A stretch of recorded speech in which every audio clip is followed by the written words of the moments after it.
los pies. Here we go.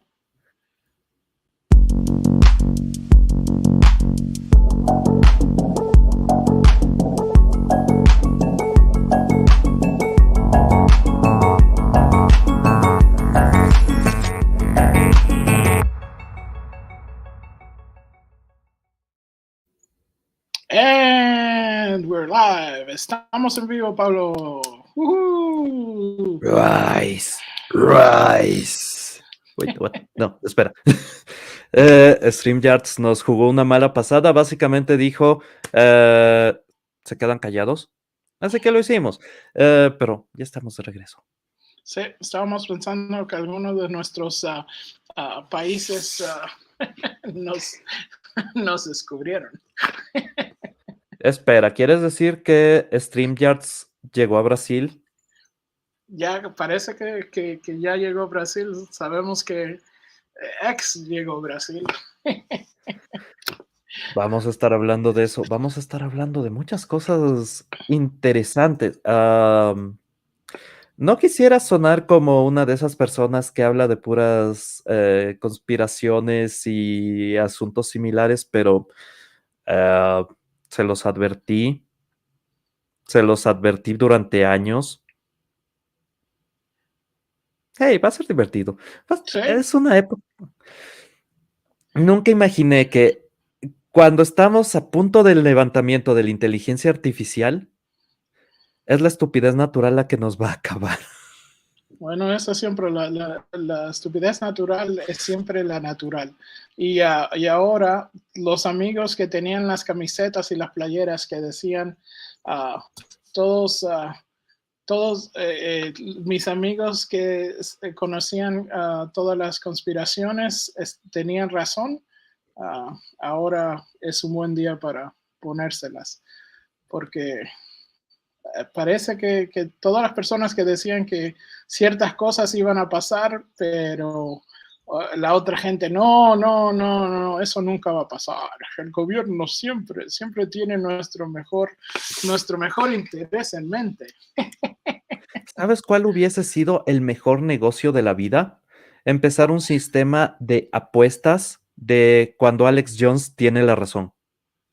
Sí, para ver cuántas ranitas se hicieron, ya saben. Todas las ranitas. Pobres ranitas. ¿Por qué creen que la rana René se divorció? No sabía que se había divorciado. Herm- ¿Por qué se Ok, divorció? esto pasó hace años. Disney decidió divorciar a la rana René y a Miss Piggy. No. De hecho, hicieron a Miss Piggy traicionar a la rana René. Es toda una historia súper ridícula. Oh, wow. Pero tal vez Alex Jones tenía razón. Oh, entonces, no, me parece que entiendo lo que estás diciendo, Pablo. Y no me gusta, Pablo. No me gusta en absoluto. No sabes que no es fácil ser verde. Bueno, a la final solamente piensa, la rana René tiene que serlo. Vive con una mano introducida por atrás. No suena muy hetero de su parte. Entonces estás diciendo que la rana René tuvo, bueno, este me parece va a ser la conversación que nos va a cancelar. Kermit like fisting. Wait, what? Oh, ok.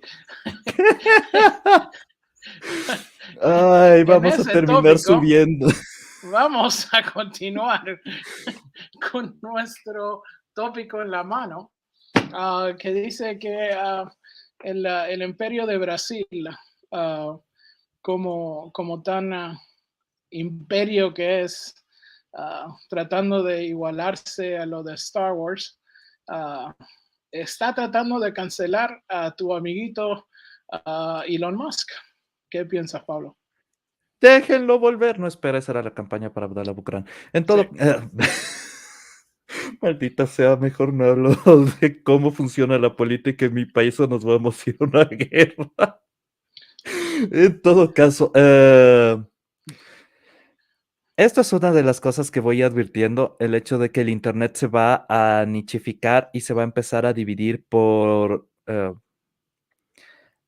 exactamente las mismas razones que el Internet está dividido por la Gran Muralla China. Hay un Great Firewall chino que Ujú. literalmente bloquea el acceso al contenido del Internet en general hacia China. Hay muchos países que han hablado sobre el asunto, hay muchos países que han especulado sobre la necesidad de hacer algo similar. Brasil es el cuarto o quinto país que de hecho está haciendo algo de este tipo. Antes de eso estuvo Canadá, Sí. que si en este momento quieres acceder a las noticias a través por ejemplo, Facebook en Ujú. Canadá, te va a salir una notificación diciéndote que les da pereza pagarle al gobierno canadiense por mostrarte esta noticia, así que básicamente ve a chupar un limón.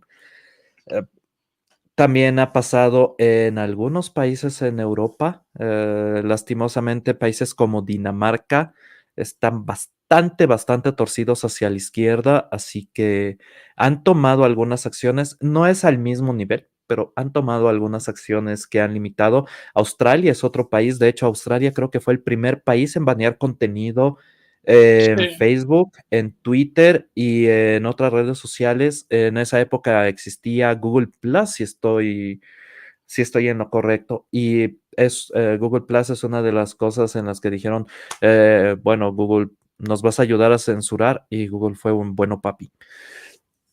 Así que esto es Sí, una y creo tendencia. que en la otra historia que estamos, que tengo, la otra headline que tengo, está hablando de ciertos países, especialmente en Latinoamérica, donde han, han hecho buenas cosas, malas cosas, y diríamos con eso, pero para la gente que no sabe lo que ha pasado en Brasil, um, es algo que, como Pablo dijo, está pasando en muchos lugares. No nada más, eso no es algo regional como creíamos. Bueno, como dijo Pablo antes, todos nuestros amigos que sabía que eso va a pasar, muchos como Pablo nos están contando esto hace mucho. Y es algo que es bien, da miedo, como digamos. O no, Pablo, en verdad estamos en algo que en verdad da miedo. Pero lo que ha pasado en Brasil es básicamente que Brasil, el gobierno de Brasil, ahora con un criminal y una actual criminal, porque fue a la cárcel, um, y, uh, y el gobierno comunista empezó a tomar poder con Lula y ahora quieren toda la información de la gente que está en Twitter X y fueron el gobierno, el judicial, la alta corte suprema, que dijo que esta información va a tener que ser dada al gobierno. Y en verdad, lo que es extraño porque nadie pidió eso, no es que el gobierno pidió, sino que la corte lo pidió, me parece. Si estoy errado, me dices, Pablo. Pero Bueno, la corte está manejada por el partido, así que sí, está manejado por el partido. Como digamos, no está dado por el actual. Una persona no dijo, hey, quiero esto, sino que el mismo gobierno es lo que está haciendo estas cosas. Y también lo que nadie está hablando, y capaz, yo sé que Pablo va a tener algo que decir en esto, pero lo que nadie está hablando es que Google, Instagram, todas, WhatsApp, todos dieron esta información. ujú, Esto es es lo que no correcto. están en ninguna, routers no está cubriendo, nadie está cubriendo esto, que X no es X es el único que dijo no. Y ahora están diciendo que quieren los empleados de Elon Musk, los quieren meter en la cárcel. Ok, lo siguiente que voy a decir, me voy a quitar un poco el tinfoil hat y me voy a poner mi red hat. voy a hablarles un poco sobre la necesidad que tienen de usar cosas como Linux, protegerse metiendo toda clase de controles en sus redes, obviamente usando cosas como Pi-hole para detener conexiones que no quieran, necesitan tener ad blockers y sobre todo nunca, y esto es algo que deben memorizar, deben internalizarlo de una manera completa. Nunca digas algo en una red social, incluso a través de DMs, que no estarías dispuesto a decir en persona frente a un policía. ¿Por qué? Entre las cosas que han saltado en las demandas que hay hacia Meta es el hecho de que Netflix compró los mensajes de los usuarios de Facebook. Ojo, no estoy diciendo compró información, compró los mensajes para extraer la información de los mensajes en crudo y de esa manera poder hacer mejor targeting en las cosas hacia ti. Entonces, literalmente, ellos saben quién eres, qué has dicho, por qué lo has dicho, con quién lo has dicho, en qué momento has estado en cualquier... Esto es Netflix. No tienen por qué saber nada de esto, no tienen por qué saber tus conversaciones personales, no tienen que saber cuándo tu vieja te pidió que compres una taza de azúcar. Mucho menos cuando le quisiste comprar algo que no es azúcar a alguien que no es tu vieja. Pero Netflix lo sabe. ¿Por qué? Porque Facebook le vendió la información abiertamente, la compañía Meta le vendió la información completamente desencriptada, con identificadores claros de quién es cada persona, ¿En qué región? nivel Oh, mundial. por eso, ¿de dónde estás? ¿Con quién estás? ¿Quién estabas Ajá. junto? Entonces, las compañías no son tus amigas. No me importa si es que eres un gran fan de Sony y de el PlayStation te está espiando. Tienes una Nintendo Switch y dices, la Nintendo Switch es la mejor, abajo con Sony. Nintendo te está espiando.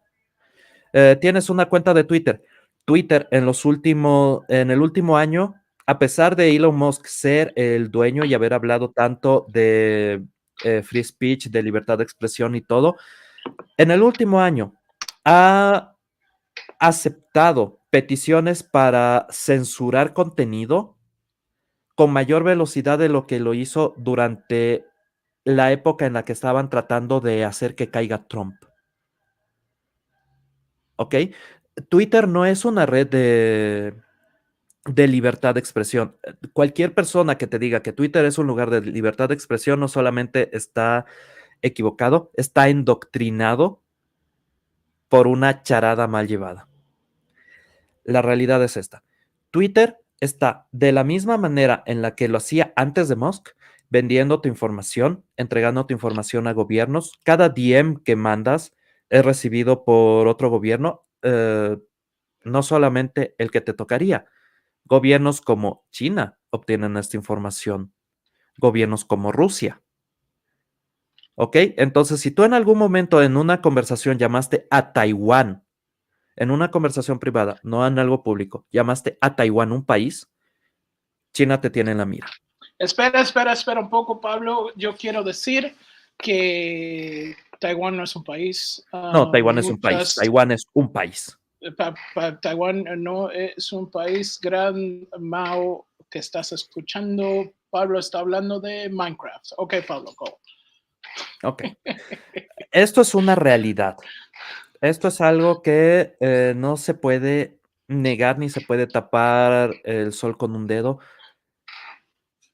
Todas las empresas que están trabajando a una escala de este nivel tienen la obligación legal de entregar tu información. Hay cosas como el Patriot Act en los Estados Unidos. Hay cosas como el hecho de que para servir dentro de China o incluso prestar un servicio dentro de China, tienes que obligatoriamente dejar que ellos compren una parte de tu empresa y tienen que apuntar a una persona en tu mesa directiva. Disney, por ejemplo, tiene personas no solamente en Disney China, sino en Disney propiamente, en las oficinas que tienen en los Estados Unidos que pertenecen al Partido Comunista Chino. ¿Ok? Okay. Esto es una ocurrencia común, esto es un proceso natural de llegar a un nivel tan grande que la única manera de que un país no te cierre es permitir que ellos te controlen. Olaf, how you doing? We're talking about censorship and how basically all the companies, including Twitter, are exploiting your data and are complying with countries to sell your information. That is something absolutely normal in everything. Entonces, aquí voy con todo esto. No confíes en las redes sociales, no confíes en tu teléfono, no confíes en esta devoción gigantesca que le tenemos a sobrecompartir nuestra vida. Necesitamos tener una barrera entre nosotros y las empresas que manejan nuestra información, justamente por cosas como esta. Un juez en Brasil pide que todos los brasileños que hayan hablado algo en Twitter tengan su información personal expuesta, información privada. Esto es técnicamente ilegal ante los ojos de las cortes internacionales, pero a los países individuales no les importa un pepino. And if you are joining us from Midnight Sets, welcome, Midnighters.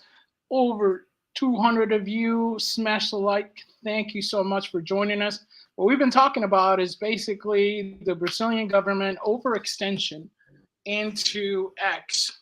And what Pablo has been saying is what all of us kind of know about it if you're dealing with anything that's technology wise all around the world. And if you follow any international law, you start to see that a lot of these companies are not your friends.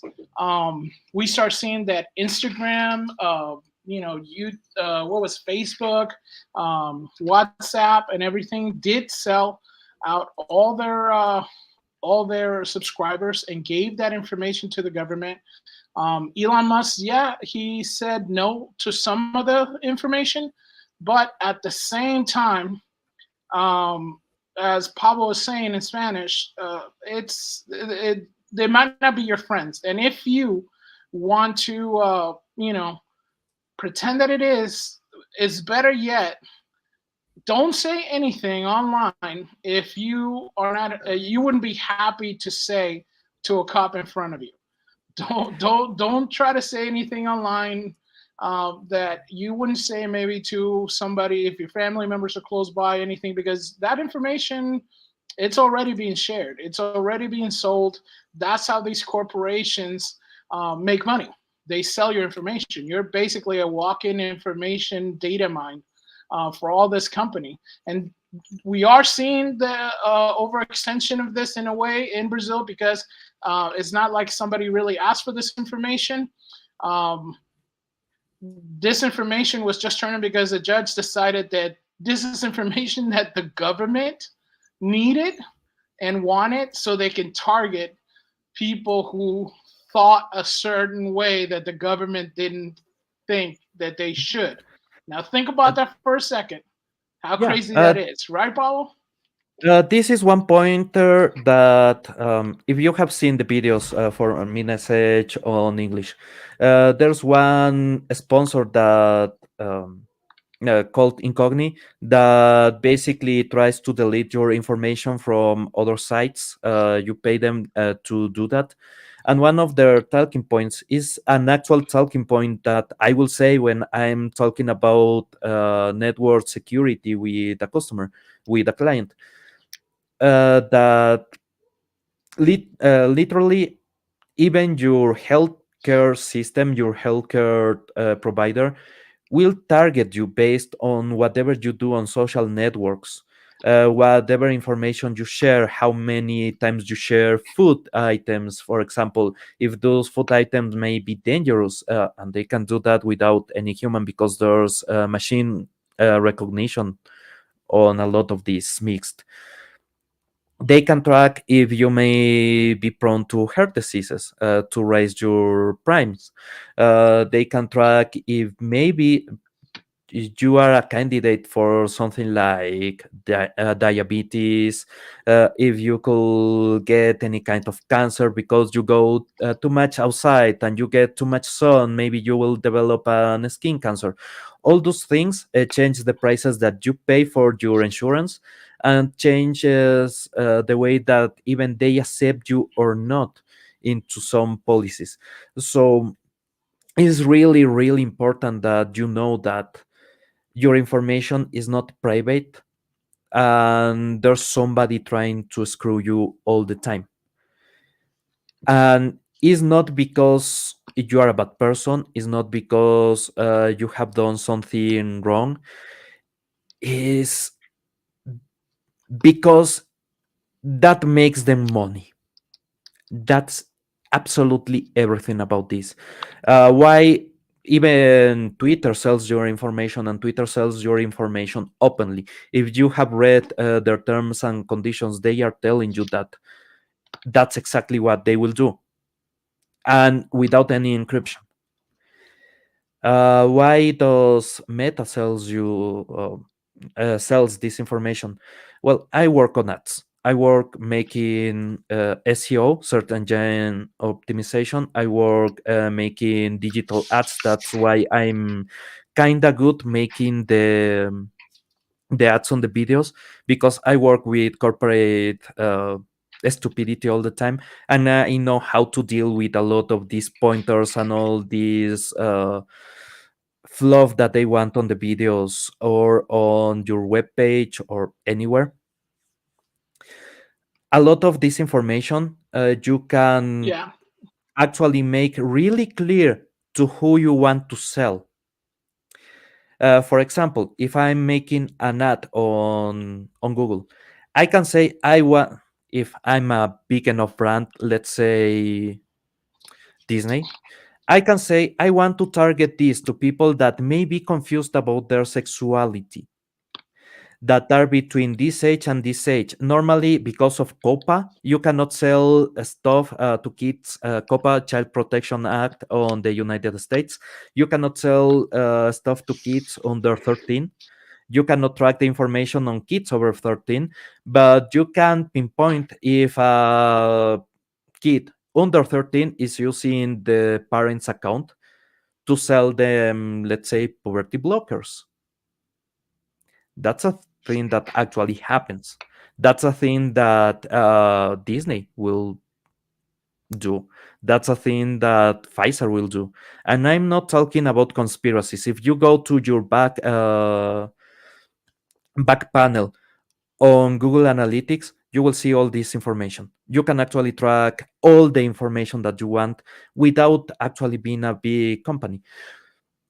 This is a reality. This is something that you need to be aware of. Your phone is not a free speech machine. It's actually a control device. It will tell the government where you are, because it connects to cellular networks. There's multiple cellular antennas around, and because every antenna has a specific position geographically, you can triangulate where anybody is at any point by where how much signal they have with this antenna, that antenna, and that antenna. You need three antennas, and you can pinpoint exactly on the position of a person. Law enforcement use that all the time to track criminals. Okay, so this is not something that is new. This is not something that is so alarming, because you should have a good digital hygiene. You should have a good digital uh, management practices to avoid having your information leaked, and to avoid having anybody that will try to subjugate you, subdue you, or manipulate you in any way from doing so.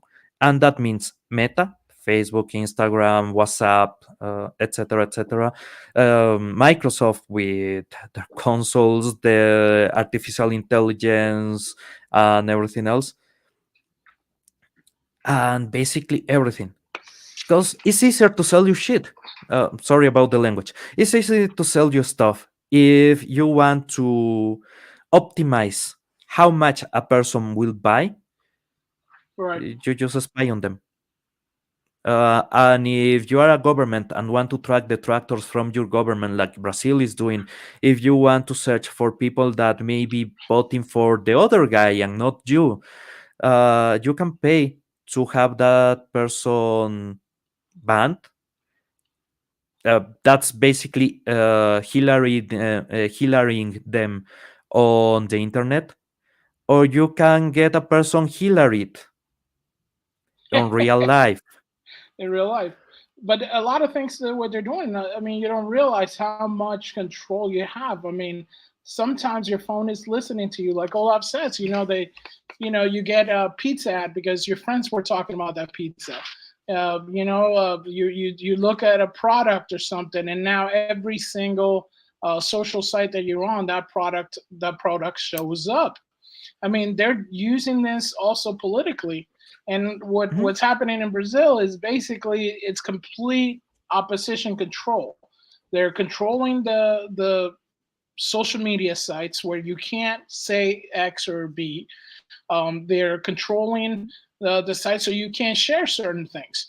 I mean, part of what triggered this is because the opponent of the current regime had a huge turnout in major cities in Brazil doing rallies.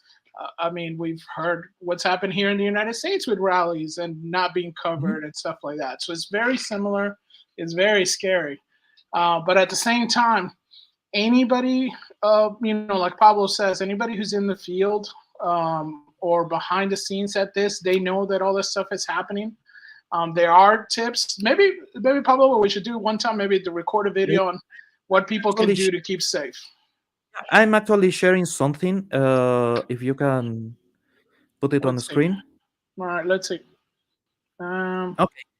This is my pie hole. This is my way to stop a lot of my network traffic from getting out of control. If we can share, there you go. This is something that I use to block ads, also to block trackers, to block a lot of stuff. And as you can see, 54% of my connections daily are blocked. Why? Because those connections are trackers. Those connections are stuff that tells companies what you are doing. For example, Facebook was snooping on an URL called s.youtube.com. S is for statistics, right? When your phone uses YouTube, not only is getting the video, it's also sending a lot of data.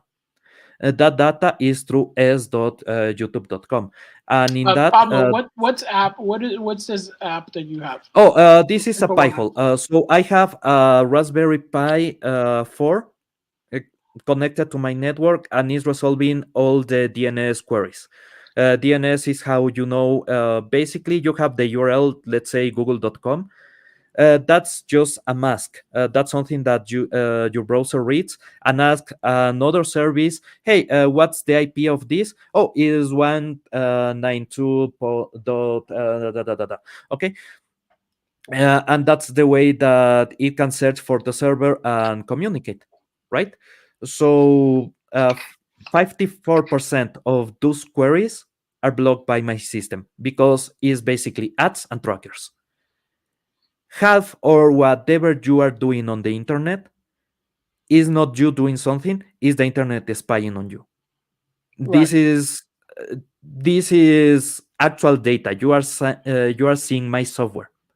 You are seeing something that I use daily for those purposes, and you have a lot of stupid crap. Right, and I think Phil Mhm. Preston also said it in the chat, Olaf. If he's completely right.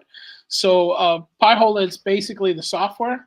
Raspberry Pi, it's an inexpensive Mhm. microcomputer. It's a computer that it's Exactly. it is inexpensive, and you can kind of program it any kind of way to do any kind of task. A lot of like robotics and stuff, Artificial intelligence, teams and man. stuff. Yeah, everybody that you can do whatever you want with it. That's the cool Mhm. thing about it. It's like having like a tiny little computer. It's about the size of like a small apple, I think. Right? Probably like the Yeah, new ones. it's like a credit card. The Yeah, size is a credit card, but also you have the case and everything. But look at this. Domains permitted. Go updater.brave, whatever, right? This is the thing that has triggered the most today. It has triggered 328 times.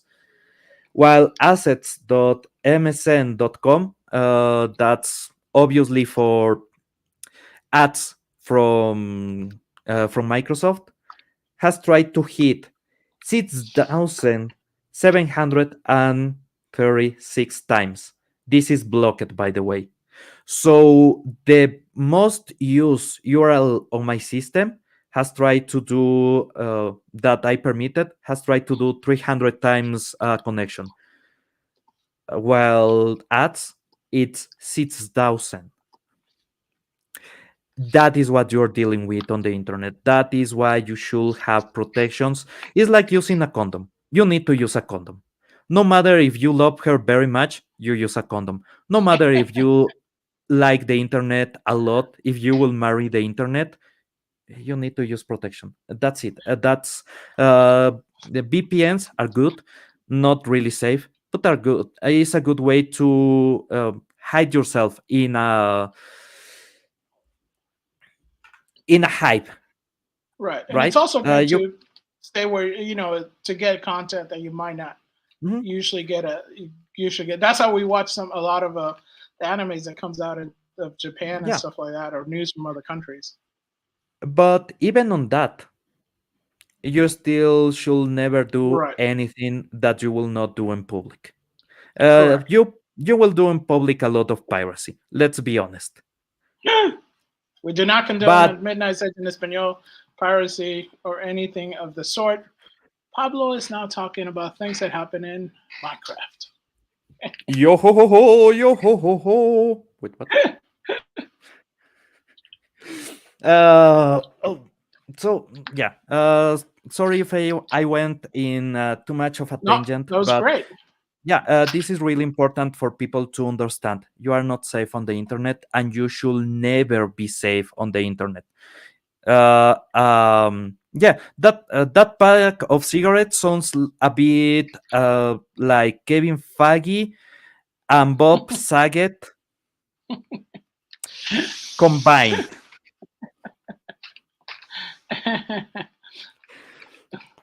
Uh, Yeah, Schellenberger made made a a video video about it. about First speak in English and then tell the same in Spanish. It's quite frightening what is happening in Brazil. Yeah. yeah, That's but exactly the stuff. Y solamente para refrescar un poco en español la situación, lo que estaba mostrando es un sistema que se llama Pi-hole. Con eso estaba demostrando que conexiones que yo permito, la conexión que más se ha triggereado, más se ha disparado dentro de mi red, se ha disparado 328 veces. Conexiones para extraer mi información ha sido en una sola conexión, se ha tratado de disparar 6,736 veces, ¿ok? Es básicamente 20 veces más lo que va a tratar de sacar tu información que lo que te da la información que tú necesitas. Esto es normal, esto no es algo de qué hiperalarmarse de porque tú has estado siendo espiado todo el tiempo. Esa es la realidad del mundo, esa es la realidad de todo. Simplemente necesitas tener buena higiene dentro de tu manejo de redes sociales, dentro de tu manejo de información. Si es que puedes conseguir un Pi-hole es una computadora miniatura que cuesta alrededor de $100 en total con todas las babosadas que necesitas comprar, un case, un ventilador, una fuente de poder, etcétera, etcétera. Puedes conseguirlo por alrededor de $100. Pones una micro SD, instalas Pi-hole, instalas De hecho, puedes usar el sistema operativo de ellos mismos, que es Raspbian, o puedes usar un Debian o un Ubuntu o lo que sea. Por favor, no uses Red Hat, porque hace unas semanas tuvimos un hackeo, la semana pasada tuvimos un hackeo gigantesco. Hicieron un update a básicamente todas las distribuciones de Linux, donde tenemos un error en SSH por el cual puedes acceder y puedes atacar. Eso ya entra en mi expertise de seguridad informática, no viene mucho al caso de aquí, pero no tengas SSH activado en tu Raspberry Pi y maneja todas tus conexiones a través de ahí. Evita hacer cosas demasiado exageradas. Mantén a tu mamá a salvo de gente que quiere venderle.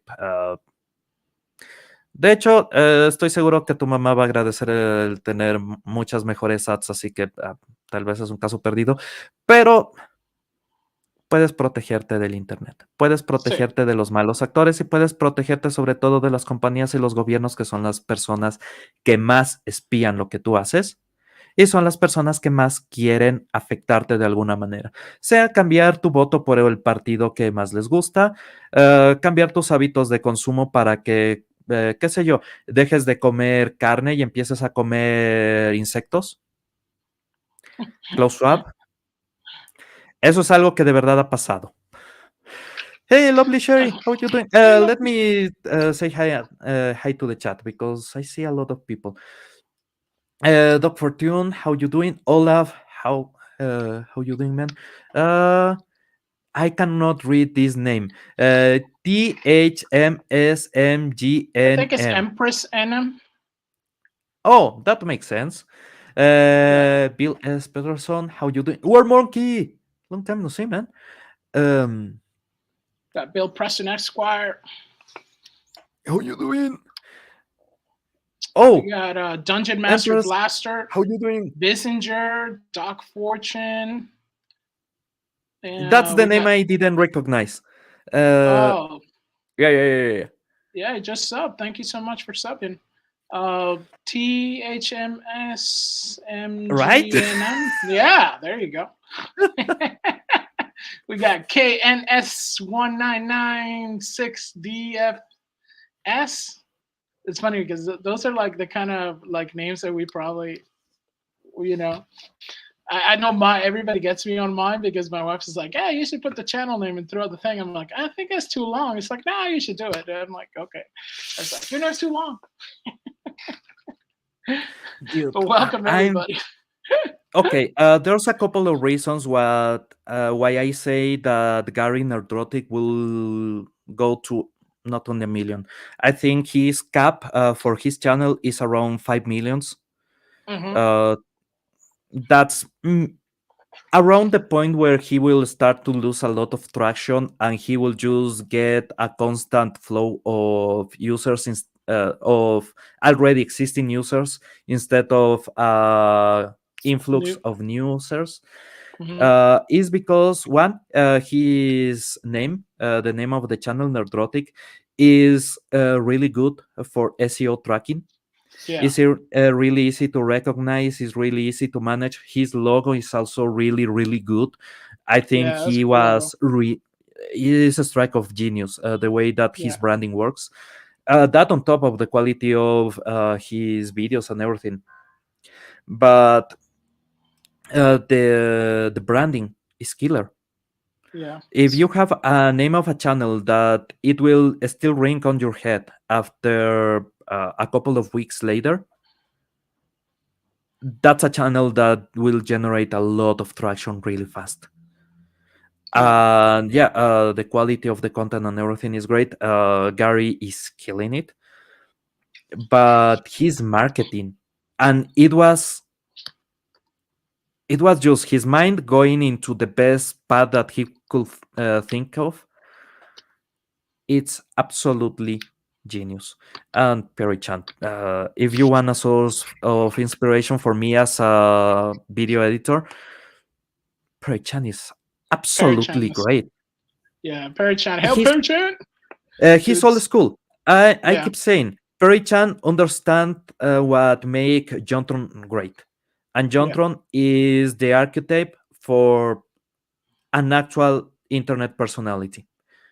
Not something like Belle Delphine that wants to be a personality by any means. No, he is the guy that understands how to meme enough to get traction. So yeah, dude, branding is something so important, so special, and so many companies waste it, like Twitter going from Twitter to X. That's about move. Facebook going from Facebook to Meta. That's another bad move. Right. Every one of those small rebrandings, stupid, just stupid.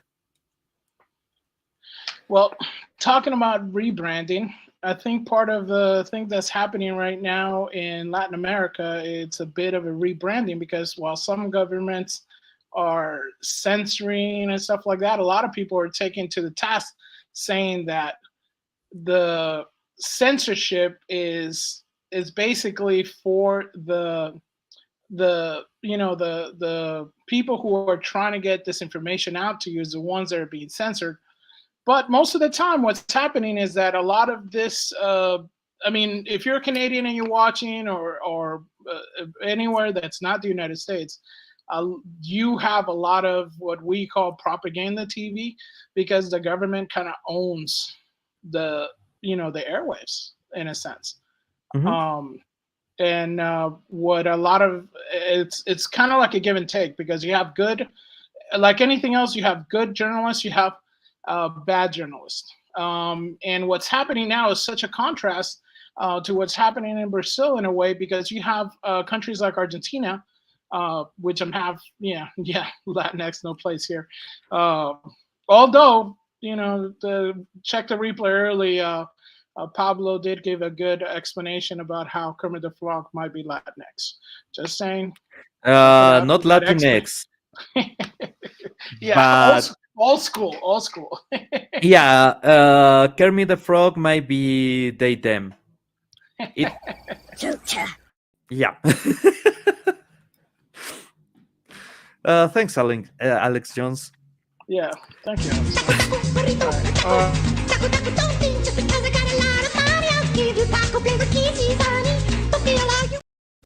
Hablando de tacos, necesito decir esto. Necesito decir esto urgentemente. Quiero disculparme en nombre de mi presidente y si es que hay alguien mexicano viendo, ups. But for those who don't know, I'm just saying I want to apologize on name of my president. Yeah, I'm really sorry about the current situation between Ecuador and Mexico. Yeah, guys on his theories and really stupid. So sorry about that. I have nothing else to say. So what you're trying to say, Pablo, is that you do not in any way represent the Ecuadorian president or the current regime trying to invade and attack Mexico. I have a disability card. That means I don't have to vote.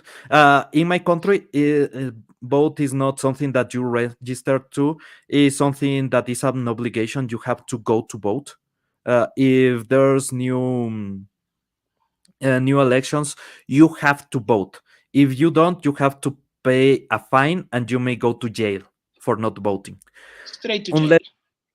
Unless you have something that tells them that maybe you should not vote, like being over 65 or being born on the age of the internet. So yeah, I do not vote. But if I did, I will have not vote for any of the candidates.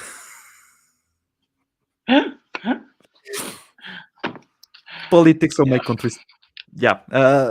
Politics, like in any country, it's a bit of a sticky situation. It's that like the joke, how do you know a politician is lying? His lips are moving, right? That's how it goes. Yeah. Pablo is, yes, you're right, Empress.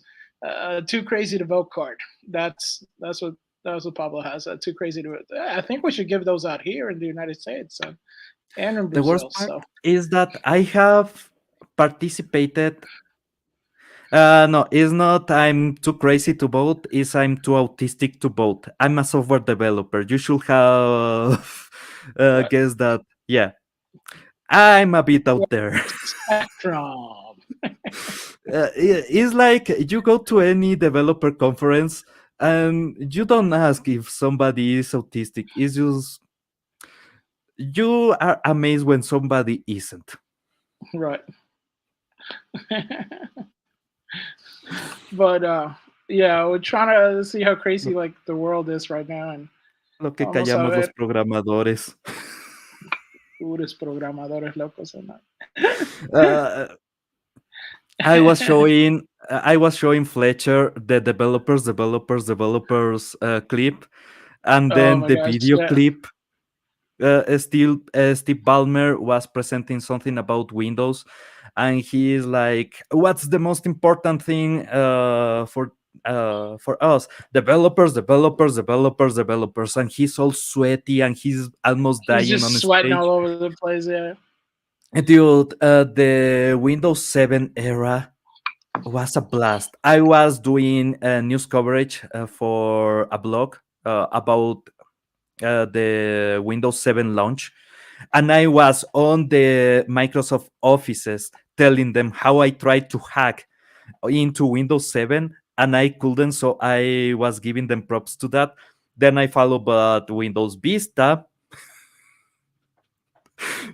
They were not pleased with my presence there. No wonder Microsoft, they the never called evil me again for a empire. press conference. Talk about evil empire, el imperio de Microsoft. Ujú. Todavía, hermano, todavía tengo mi disco. En la conferencia de prensa te dieron un disco para instalar Windows 7 para prensa. No. ¿Y qué era la Todavía lo tengo. diferencia entre Windows 7 de prensa y el regular? Espionaje industrial y solo duraba 30 días. y te destruía tu computadora y tú. No, solo te salía un mensaje de necesitas pagarnos dinero y vamos a seguir espiándote. Ya. Ya. Pero gracias por poner nuestro spyware. I know. Qué buenos tiempos. En I'm todo trying to caso, share. I'm trying to share the screen. I guess it is not sharing. Oh, you got this the second story, Pablo. See if you can. Oh, there you go. Thank you. Oh, and for just like we were saying before, basically, Central America has and South America, we have a distinct love for media that's controlled by somebody. And there's like a bit of a tug of war now with recent Argentinian President Milei uh, and uh, and other countries, because what he's doing is he's basically getting rid um, of the of the government. Uh, like if you see here, uh, you know stupid. what? You know what's my only issue with Milei? What is it? He's not enough of an anarchist. He is No, too fixed. he wouldn't have gotten elected. You kidding? That's crazy. Dude, okay, this is the thing. He's talking about how companies need to have free range for people to follow their Right. life plan to search for their happiness, and he's correct to one point. Then, when you get too high, let's say Apple or Amazon or any of these big companies, they can actually take away your freedoms while you are a customer or you are an employee. Yeah, you don't So, even know about it. yeah, the only way to avoid that is having restrictions from the government when a company gets too big. And he's not for that. He thinks that if a company can become a government, they should. Any company that becomes a government is as bad as a government. So he's not enough of an anarchist for me.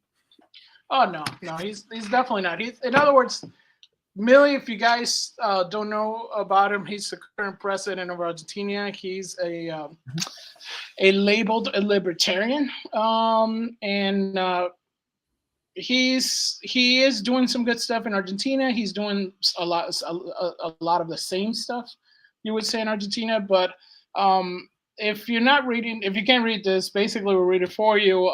It talks about how Milei basically closed down one of the state-owned news agencies, and 700 people were left without jobs supposedly. These are all like the reporters and all stuff that only report one side and are very one-sided. And this is the kind of stuff that you go, oh yeah, well that's something that makes sense. But as Pablo says, he's, it's not enough of a radical in our point of view, because most of the time we want to if the government's still in place, what, abolish everything. Pablo's the old school anarchist, not the new kind. The new kind is iffy, but el pasado viernes 1 de marzo, el presidente argentino Javier Milei anunció el cierre de la agencia de noticias estatal Telem. Desde entonces, los más de 700 trabajadores de la empresa se movilizaron para defenderla y evitar su clausura. Pablo, ¿por qué van a evitar su clausura? Una buena parte seguramente son empleados. Otra parte seguramente son un montón de arrimados con pañuelos de colores. Estoy seguro de que hay al menos un par de empleados. Hermano, estoy seguro de que hay al menos ahí un par de empleados que no fueron a la marcha. En lugar de eso, lo que hicieron fue meter algún script en los servidores para poder sacar toda su información y tratar de venderla al mejor costo posible, porque la verdad se van a quedar sin chamba durante un buen tiempo. ¿Estás diciendo que todas las reporteras estaban tratando de hacer upload sus OnlyFans que tenían backup en la oficina? No, estoy diciendo que un buen programador en este momento tiene toda la información del OnlyFans de todas las reporteras. Otro grupo que te espía todo el tiempo es tu empresa. Si trabajas en una empresa, no te conectes al Wi-Fi.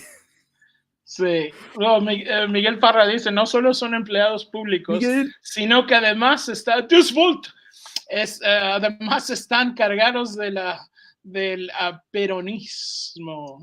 Y en verdad, sí, o como le dicen ahora,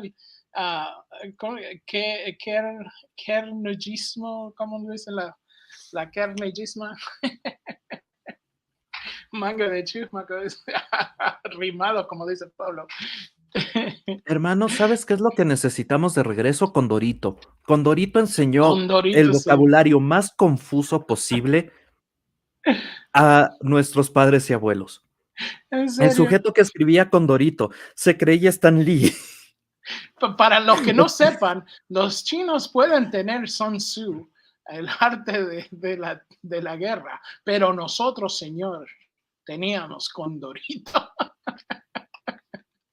La verdadera guerra de la cultura.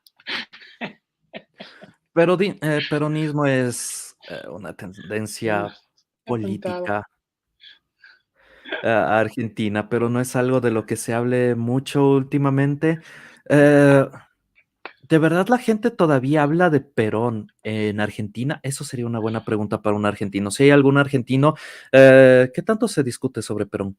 Sí, en verdad verdad no estoy tan cercano con la familia en Argentina, pero para los que no sepan, mi padre es de Argentina, pero es del sur, entonces quiere decir no es de Buenos Aires. No, la mayoría de cosas locas y cosas así son en las ciudades grandes. Él es del pueblo, quiere decir que no, el gobierno no era nunca nuestro amigo, era siempre el enemigo. Miguel Farah, ¿qué tiene que ver Pepo acá?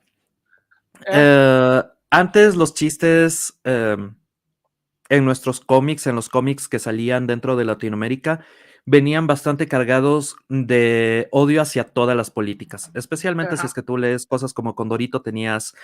Entonces, ahí es donde uno aprendía como niño sobre el peronismo, igual cosas como Mafalda, uno aprendía sobre sistemas económicos, sobre las diferentes clases sociales. Quino era especialmente Kino, era muy bueno en enseñarte esa clase de cosas. Esto es completa. This is unrelated. I will say this on English because it's really important. There's a cartoon from Kino. It was a cartoonist from Latin America where there's a guy with dolls of Mickey Mouse with swastikas. Yeah. Yeah. And the parents, instead of being angry about him going all into the extremist side, Right. they are sad because he's playing with dolls. Right. So in other words, it's trying to say that the communism, socialism side, it's No, that side. he. It's more acceptable than actually if he was effeminate. Yeah, he was. Kino already did some links or linked between these extreme ideologies and Disney. He's somebody that was ringing that bell a long time ago. And that's kind of what we're missing, right? We're missing now. We're missing the comedy, the artistic counter to a lot of what's happening in the culture now, because And also, comedy is really the only way to do it, so you can talk about it. yeah, Because if and you also, just think about this. Pop culture in general transmits a lot of knowledge that you will normally don't have. So if you are reading something from that era, you will see a lot of critique for the Chilean dictators, the wannabe dictators on Argentina, the wannabe dictators on Ecuador, on Peru. There was a lot of critique of that on pop culture, on comics, on TV shows. Because everything has been taken by one side of the political aisle, you no longer have that. You no longer have all that amount of open jokes about everything, so a lot even of the lexicon will be lost. Miguel Fara dice, voy a tener que desarmar, voy a tener que marcar mi desacuerdo. Pepo era notoriamente apolítico, lo que dice sobre Kino está bien, pero lo con Pepo fue fuera del tiesto. Ok, recuerdo bastantes... olvida. En todo caso, necesitamos de regreso cosas como Condorito y Yayita, necesitamos de regreso Mafalda y Kino, necesitamos de regreso ese lado sí, de cuando irse en tenemos contra de todo mundo y hablar de las cotidianidades desde los puntos de vista más cómicos posibles. Claro, y no te olvides, en Latinoamérica casi todo para nosotros tiene que ver con arte. Sí, Pintamos nuestras casas de ciertas maneras. Cuando vamos a la iglesia, la mayoría de la Biblia está en las paredes, porque nosotros contamos bastante con las imágenes que vemos, que creamos. Tu mamá siempre va a tener llena un lado con fotos y imágenes, porque nos gusta tener una historia con imágenes, nos encanta el arte, como todos latinos. Entonces, cuando tenemos algo que nos viene con un poco de arte, pero también con un poco de chiste, un poco de humor, y nos vende el, el, el Go ahead, Paul. Yeah. You got another story? Because I'm gonna head out before I come back in. Okay. Are you guys good for a while? ¿Qué pasó? Well, yeah, I had some other stuff, but I guess we'll just talk about it. Mm-hmm. I can bring it in. Worry. Bring it in. Give me your next one, and I can bring it in. Oh, okay, I can share my. Okay. Yeah, I can share. Pablo has something to share. All right, I guess. No, I will just share ahead, my window and we can go there because I was actually tracking for some of the more political stuff on Pepo. And dude, This is the thing about Condorito. It started to become tamer and tamer all the time, and it was not because Pepo didn't want to go to the political side, because Pepo started as a political cartoonist. It's because he got tired of the shit, to be honest. His more direct approach to comedy was better than his political stuff. And I grew in a house that was really into political cartoon because my grandfather was a political cartoonist for Diario El Sol. Then he went to El Comercio, Eloy, different newspapers, and he's still drawing. My grandfather is 95, something like that, and he's still drawing. And in the house there was a lot of material from different cartoonists. That's how I got really deep into the Marvel stuff, because he had a lot of books about Jack Kirby, about Steve Ditko. Cartoons on my family was something really, really important. So I'm a bit of a nerd on this stuff. It's just that I'm really deep into what here on Latin America, especially, we had for cartoonists, because our cartoonists were absolutely amazing. And not only on politics, we had cartoonists for sports. That is almost lost. The sport cartoon on newspapers is Yeah, it gone. used to be fun. Dude, it was crazy the amount of stuff that you will get.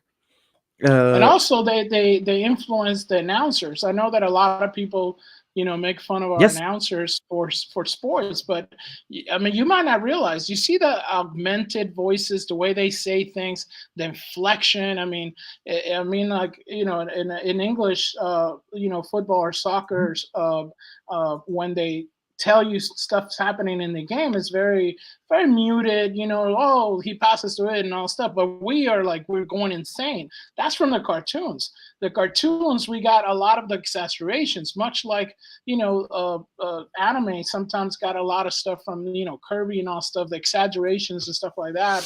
Also, there's a lot of exaggerations in the cartoons that spilled over into news and sports forecasting, because those were the sports cartoons that happened, because they were all very exaggerated and larger than life. But Pablo, I mean, come on, everything in Latin America is usually exaggerated in a way.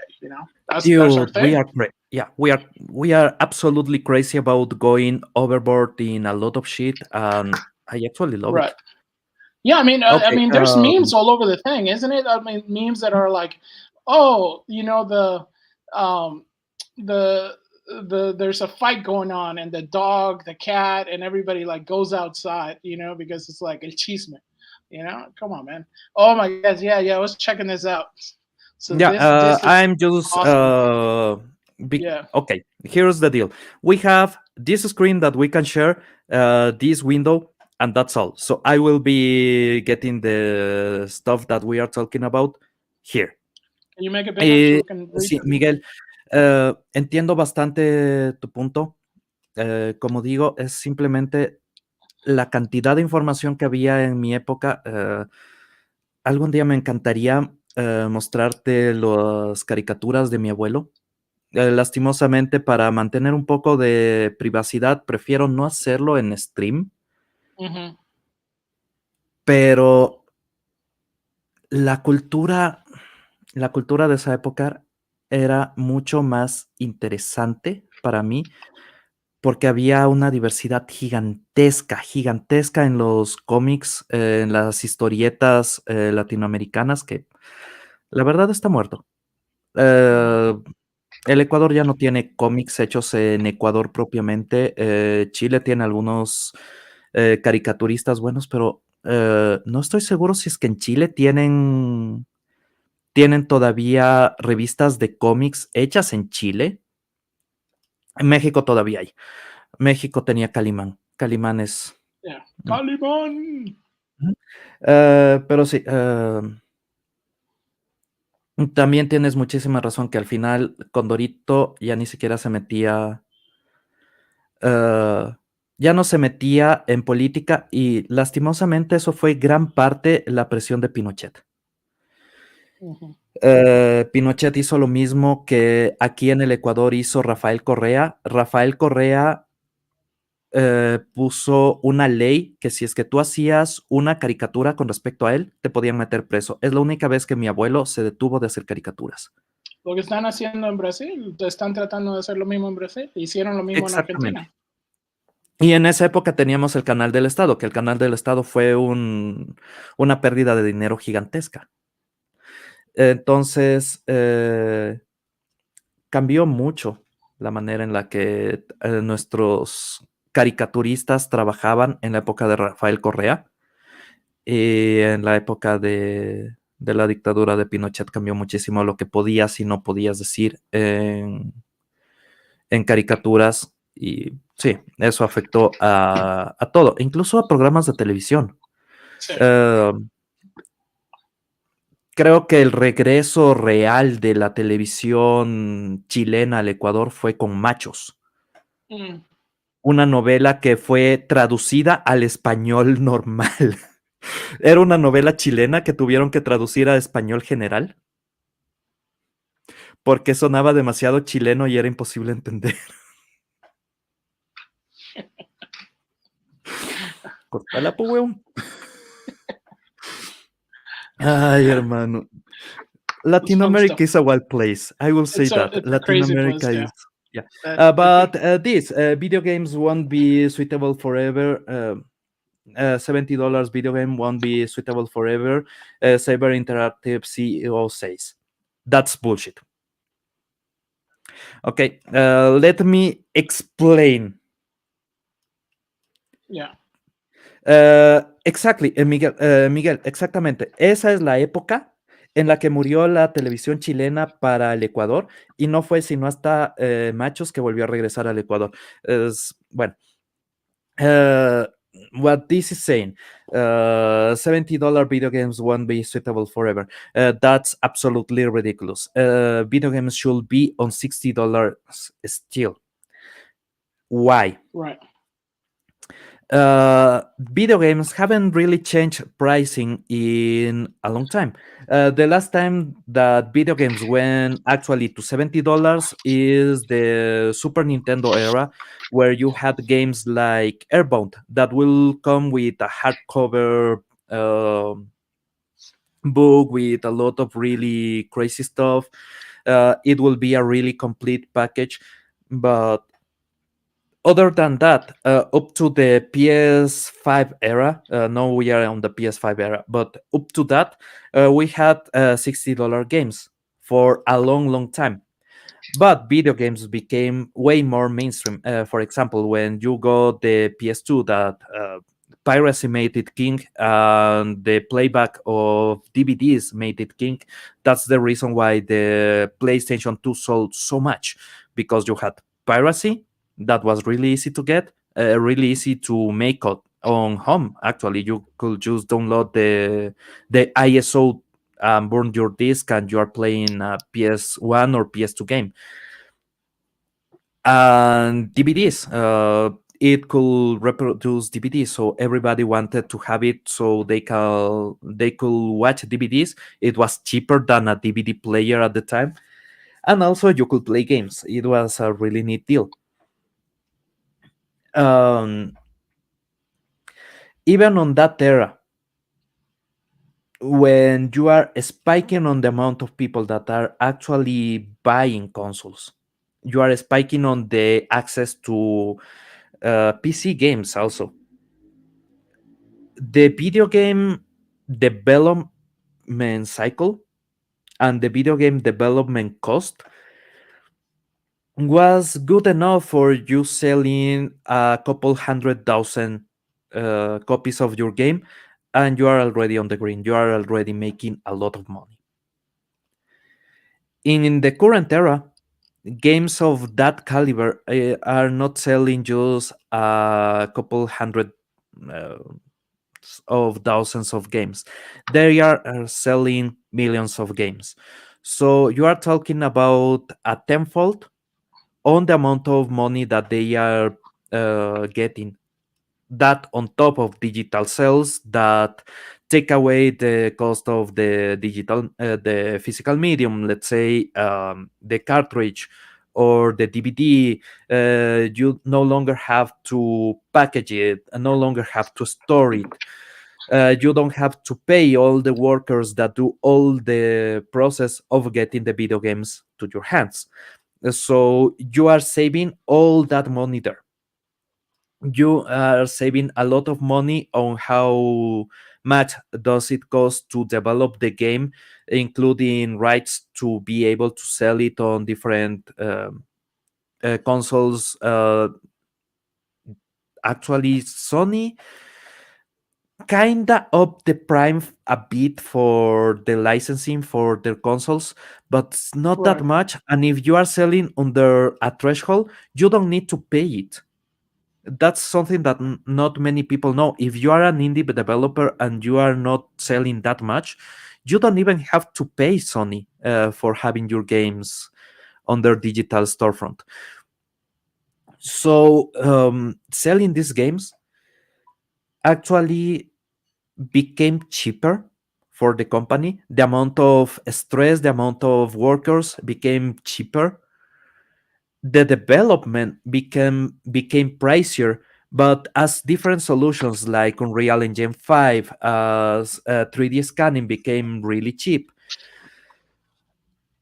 the budget for the hardest part of developing the game actually became the cheapest part. Because if you are developing the engine from the get go, let's say you are Hideo Kojima and you decided to go full on Devil Martin, you decided to go What? full on this. Let's make the Fox engine. This was on the era for Metal Gear 4, I believe, that he started with the Fox engine. Um, no, it was Metal Gear Solid 5. Doesn't matter. He was making the whole engine, so everything, the physics, the movement, the way that they interpolate the polygons, everything was made from scratch. Now you pay for Unreal Engine, you pay for one of these engines, and you have 70% of the core build of the game already done. Just like that, you download this, you compile it, and that's it. Then you have the technical side of doing all the artwork. You have all the technical side of texturing, of the modeling. Well, the modeling can be done by just scanning, like in a Stellar Blade. The character for Stellar Blade is just a really nice looking lady that was in front of a machine for 20 minutes. The machine takes a full body scan, and they can use that with an skeleton that is already given you by Unreal Engine, and that's it. You have your character. Then you have to clothe your character. Well, that's easier. That takes way less time. You don't have to develop all the key bindings and everything. So even if the time gets up, and of course you have to pay more to some of the personnel, not everybody. Sorry if you are on the artistic side, you won't be paid enough, but you studied for that, so deal with that. uh, to be It's honest, the whole development process is easier. It just takes more people. And because it takes more people, obviously you will have to pay more on salaries, you will have to pay more on some assets that they will have to create. Most of the assets are already done, are already part of a library on your engine, so who cares? And marketing, that's the biggest push that you will have to make. Unless you are paying a consultant agency like Sweet Baby Inc., like Black Girls Gamers. Then you are paying a lot of money for bullshit. But even at that, because you are selling, let's say, 2-3 million copies of the game, you are still on the green. Hiking the price will not really give them a, a cushion, a way to make better games even. Because games now come with microtransactions. If you sell 2 million copies of the game and every person on those 2 millions buy at least $2 on microtransactions that are absolutely worthless, well, Whoa, whoa, guess whoa, what? whoa! You You can just get a skin of your favorite, yeah, K-pop star. you just got what $4 million by doing nothing, That's and right. that's on top of the amount of copies that you have sold. That's And right. then you get the DLC, but the DLC was already developed while you were developing the game. You just cut that content and sell it later. Your budget is still the same. You have to pay people to patch the game, but don't worry, you can sell the game day one being a piece of garbage, and you can patch it like a year later. Yeah, but Who that's the thing. cares? Now they're charging you to be the beta testers. Yeah, exactly. You're like, oh, here's a $150 game. We'll give you access for $160, and we'll get you a couple skins. But at the same time, you're gonna test out and let us know all the bugs. And then you're basically playing with frozen screens, Mhm. windows or doors that don't open in other places. And then we'll just keep modding it, and we'll charge you extra for that, by the way, too. You are exactly right. And that's the thing. Also, they are chipping out on the companies that make the beta testing. Uh, for example, Blizzard used to have their own team of beta testers. That's gone. Yeah. They use the services from a company and they don't really pay that much on that and don't really do that deep of research on what books you have and everything. They just need to package it on the date. Just sell it on the date and that's it. It's on Steam, yes. It's on the PlayStation Store, yes. Who cares? Right? Empress said, remember when roadmaps were the answer to the game being broken? Some companies no longer do roadmaps Yeah. for the key development. Why? Because they have to ship it no matter what. So they don't care about who's doing what at what point. It's absolute chaos. So game development right now, and you can see that with things like Switch the Squad, that it was a piece of garbage, not only on the writing but at the software level. You could not really get into a match. You could not really play with other players because the server will just die. Yeah. The server doesn't need graphics. The server doesn't really need that much.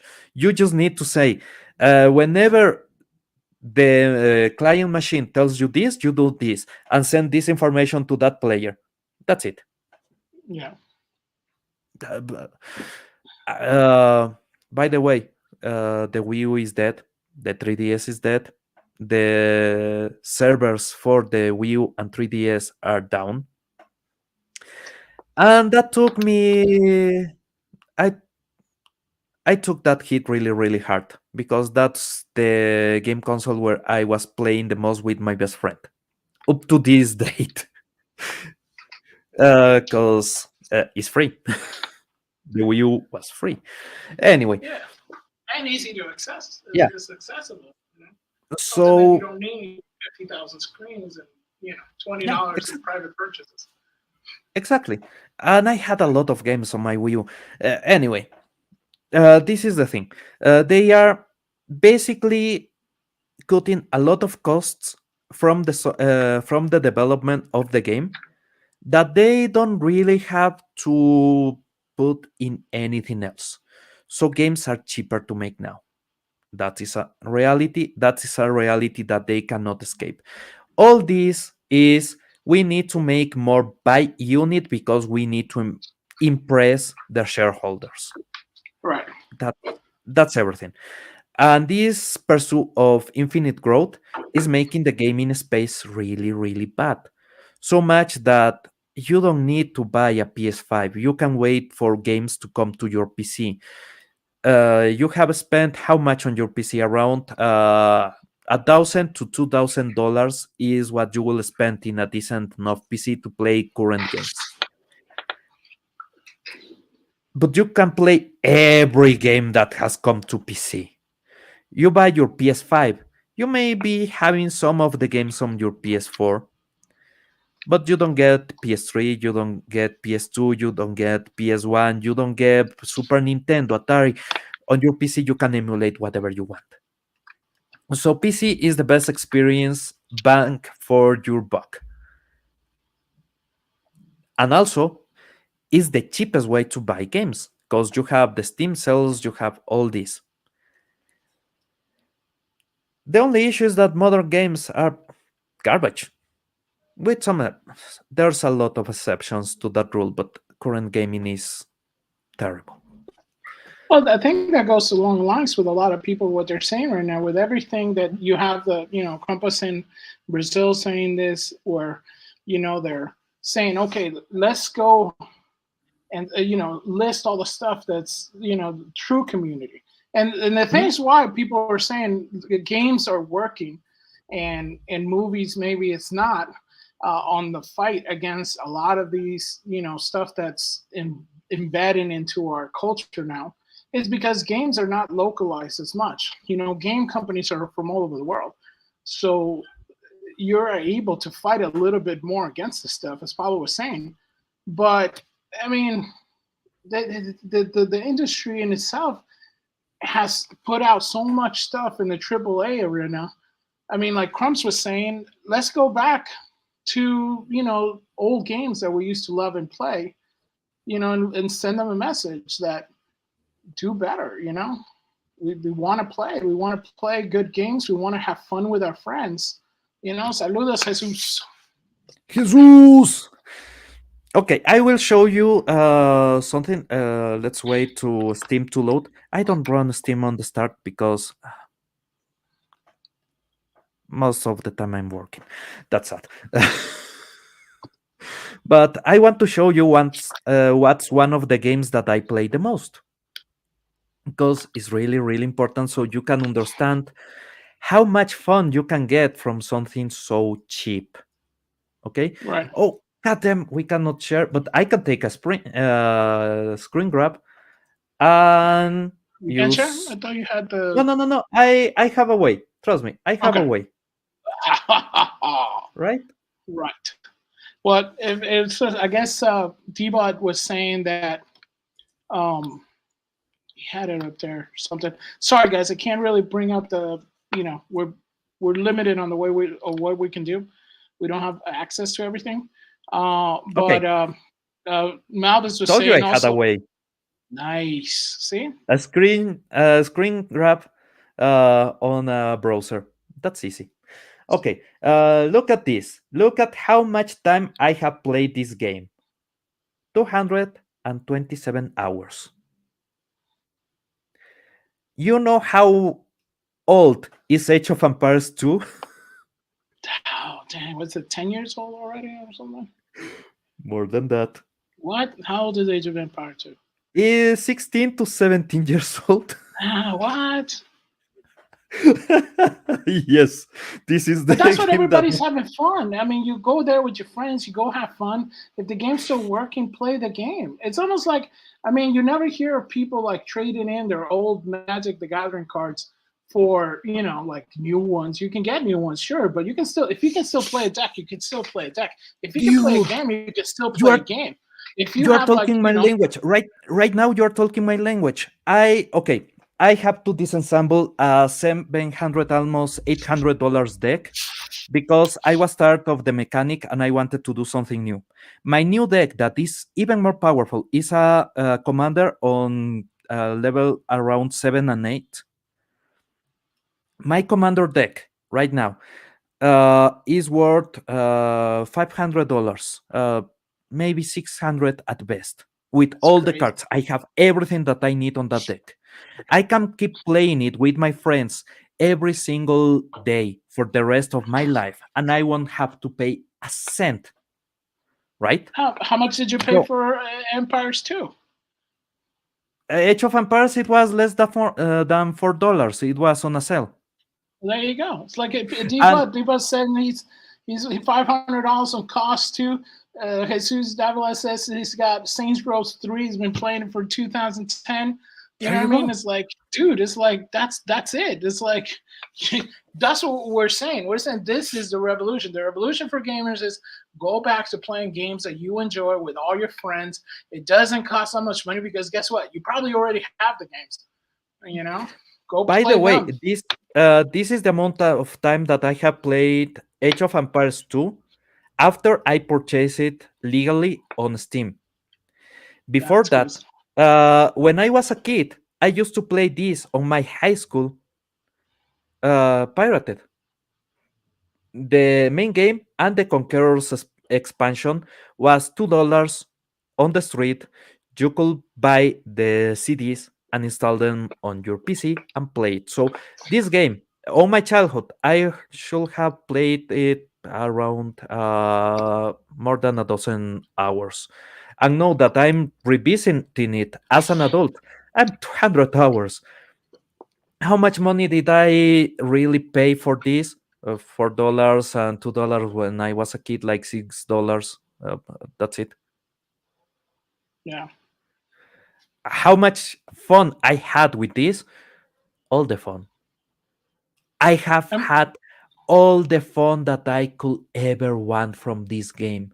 It's an all as game. It's a game that is really good. It stimulates your brain. It makes you think. It makes you come with the strategies and really take risks that you will normally not take. It makes you even smarter on a lot of decisions on day-to-day life. I can keep playing it and playing it and playing it forever. Other game that I normally have around is Monkey Island because I love Monkey Island. right. Uh, Now I'm playing Monster Hunter World because a friend is playing it and I want to play with that friend. And it costs me each month to play on PC. You can get a lot of these experiences for cheap. You can play a lot of really good experiences for nothing. And that's what I think And we're seeing. We're seeing that a lot more yeah, people are deciding to share the games that they love. I mean, everybody in the chat, they're sharing. You guys are sharing all the games that you love, exactly. how much hours you played on it. I mean, dude, 470. You know what I mean? You got I think 250, 500 hours. D-Bud, D-Bud, man, go.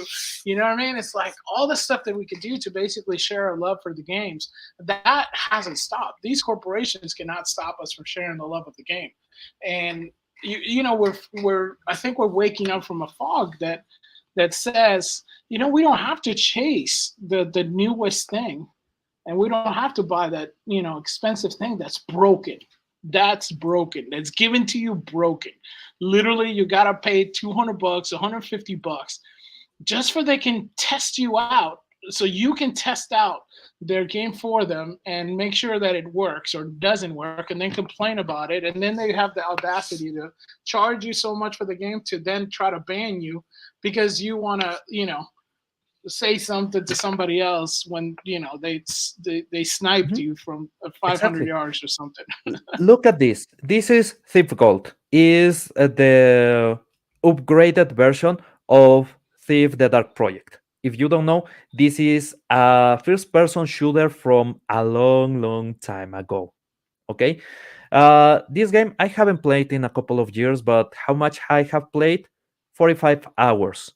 It cost me less than $1. I played this game when I was a kid. It was gifted to me. My uncle gifted to me, I think on Christmas or something like that. And I played it time and time and time again. And 2021, when my PC was dying, I had the chance to play it 45 hours. Yeah, Do I you mean, think I will rather play the new version of Thief that is garbage when I can play this? I will choose this all the time, every single time. did you see even like and retro games and old games and all stuff, they still hold up. The graphics are still cool. Everything's fun. You're just there for fun. I mean, Pablo, did you see they had the comparison on Twitter for the new Star Wars game? Did you see that? Yep. Oh my gosh, that's hilarious. Can you pull that up? Because Gundam had the best answer for that. Because I know that I saw that people were taking screenshots of basically the Star Wars outlaw, the lady who was the model for for the Stellar main Blade? character. Yep. No, for Star Wars, the Outlaws game, Oh, the new one. They put a chick in it and and not make give it her a gay? gun. It's Okay. crazy, but it was hilarious.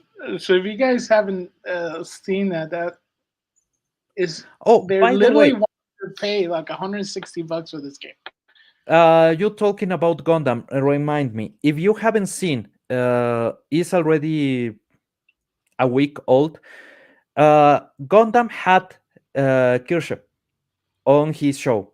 Yeah, For those who don't know Kirsche or whatever you want to pronounce it, she pronounce it different every single goddamn time. I don't know. Kusha, Kusha. If you gotta pronounce it, the what is it? The guy Lightning McQueen way.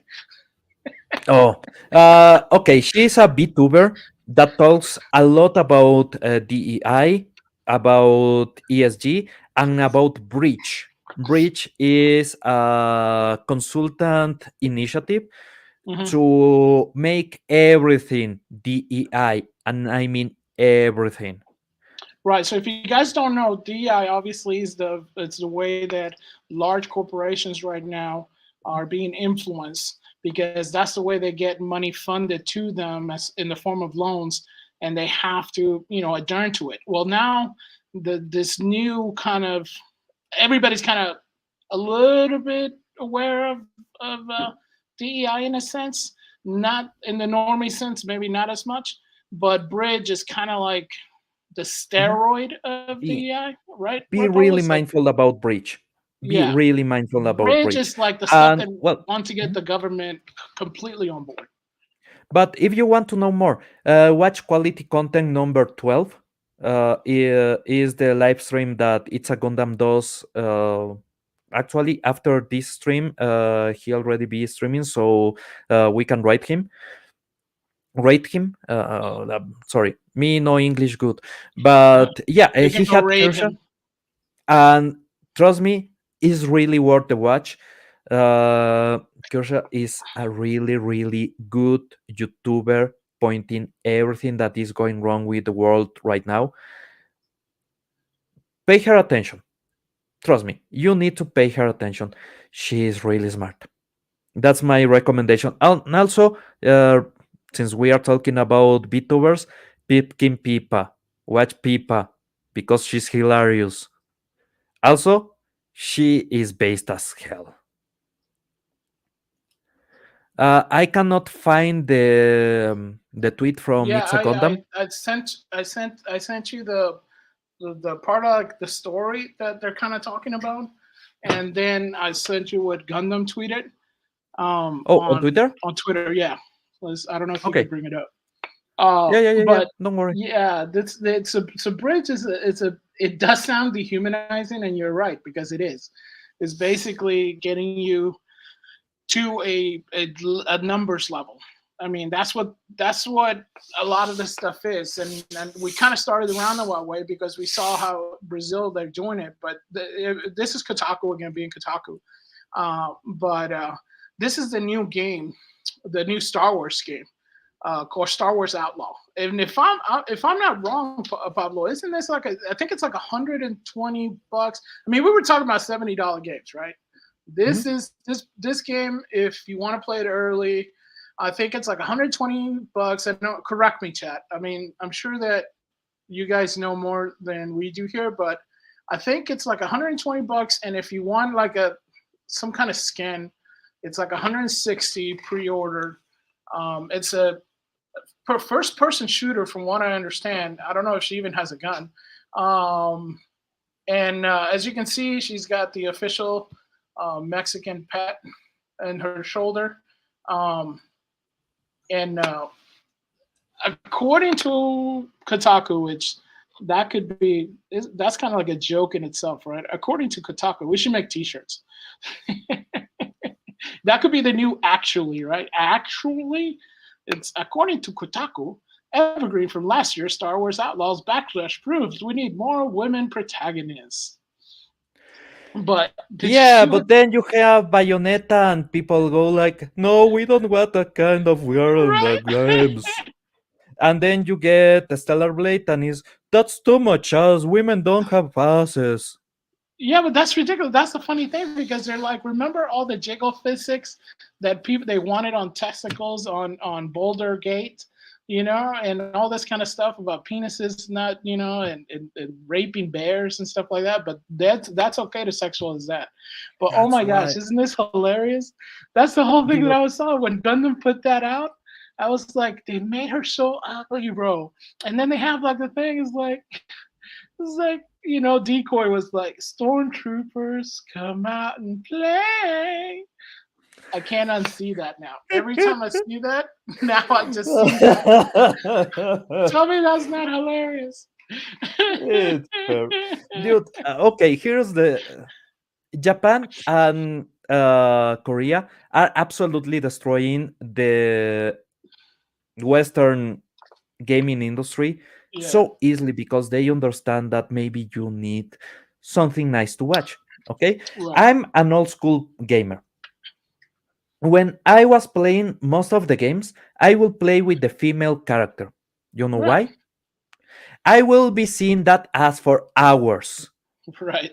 It better be an ass that I can enjoy. I had the choice to play male or female character, unless it's Pokemon that you are supposed to be the main character, so you make you. You choose whatever it will be nicer to look at. And developers knew that. World of Warcraft developers knew that. That's why they made so many armors that were really nice to watch from behind. Because they knew you will be watching those characters all day. Yeah, for a long time. Yeah. The So 400 hours, 200 hours. a lot of the men that you will see right now playing games will tell you exactly the same. I will prefer watch a hot chick and being a girl and fight in a game like a girl than watch a mostly guy that I don't really want to watch all day. On Smash Bros, my main character for a long time was Chic. Why? Is faster. Chic is a girl. Chic Yep. is Zelda transformed into a different appearance to avoid being captured by Ganon. That's the canon on Ocarina of Time. So Chic is just a girl. Is faster, stronger. The hand I don't know how to manotazo. We called it on Spanish. It's The almost like a yeah, back slap in a sense. the front A on the air that you had on a Smash Bros. Melee will throw anybody out of the ring. It was absolutely amazing. Smash Bros. Brawl came out. It was garbage. Smash Bros. for Wii U came out.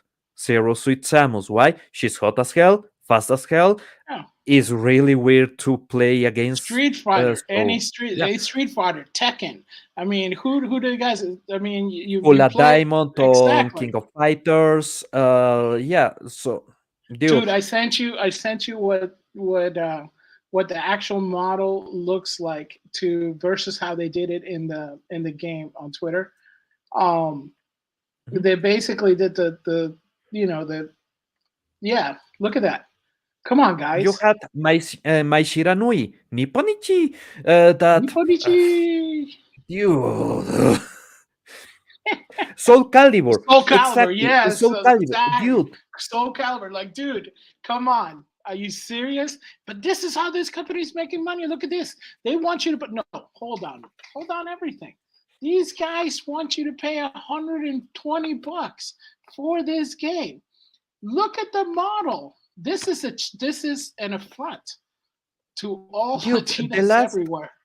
the last Dead or Alive beach special or whatever it's Oh called, yeah, the yeah, one yes, where yeah, you yeah, yes. play The as the ladies. volleyball. It was a Yeah, volleyball, dude, it didn't came to right? the West. People were DOA. importing it from China, not even from Japan, Yeah, from China, yeah. so they could get their hands on and play it because, goddamn, it looks really, really nice. Not gonna lie, it's a really enjoyable experience. And guess what? Right now, Japan is making games with a lot of sexy women. If you So want it's to go Korea. back in Yeah, history, you had things like Nier Automata, 2B, goddamn, right. 2B is. And A2, I know A2 is basically the previous model to 2B. I know. It's still hot as hell. Uh, While you have the Lara Croft from the Tomb Raider games that looks Oh my like gosh. Yeah, dude. I just sent. I'll send you. Did you see that? you, Brett? they deticize her.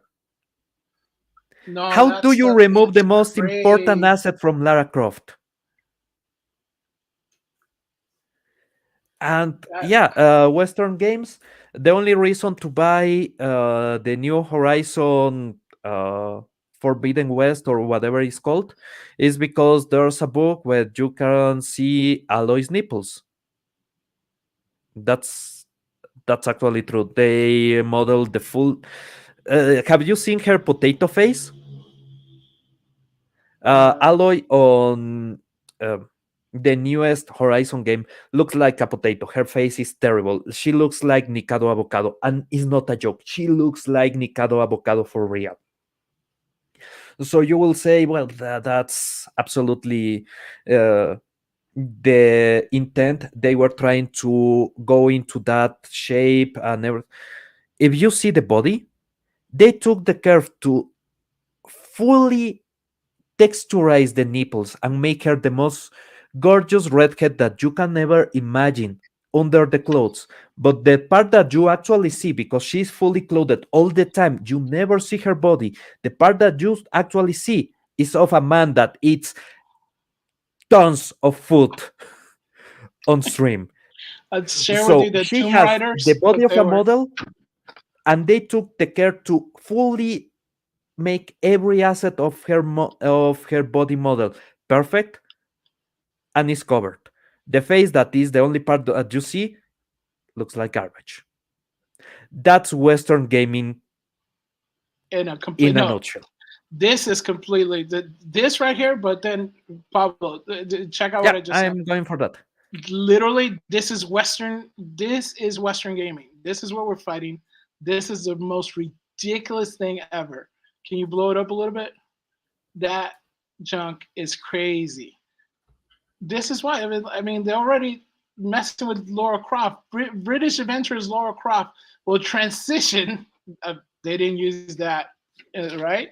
From being a raider of tombs to a seeker of truth. As Evil Head Productions and Crystal Dynamics seek to refine the Tomb Raider series in order to escape its colonial past. Dude, she's How literally like, I mean, what?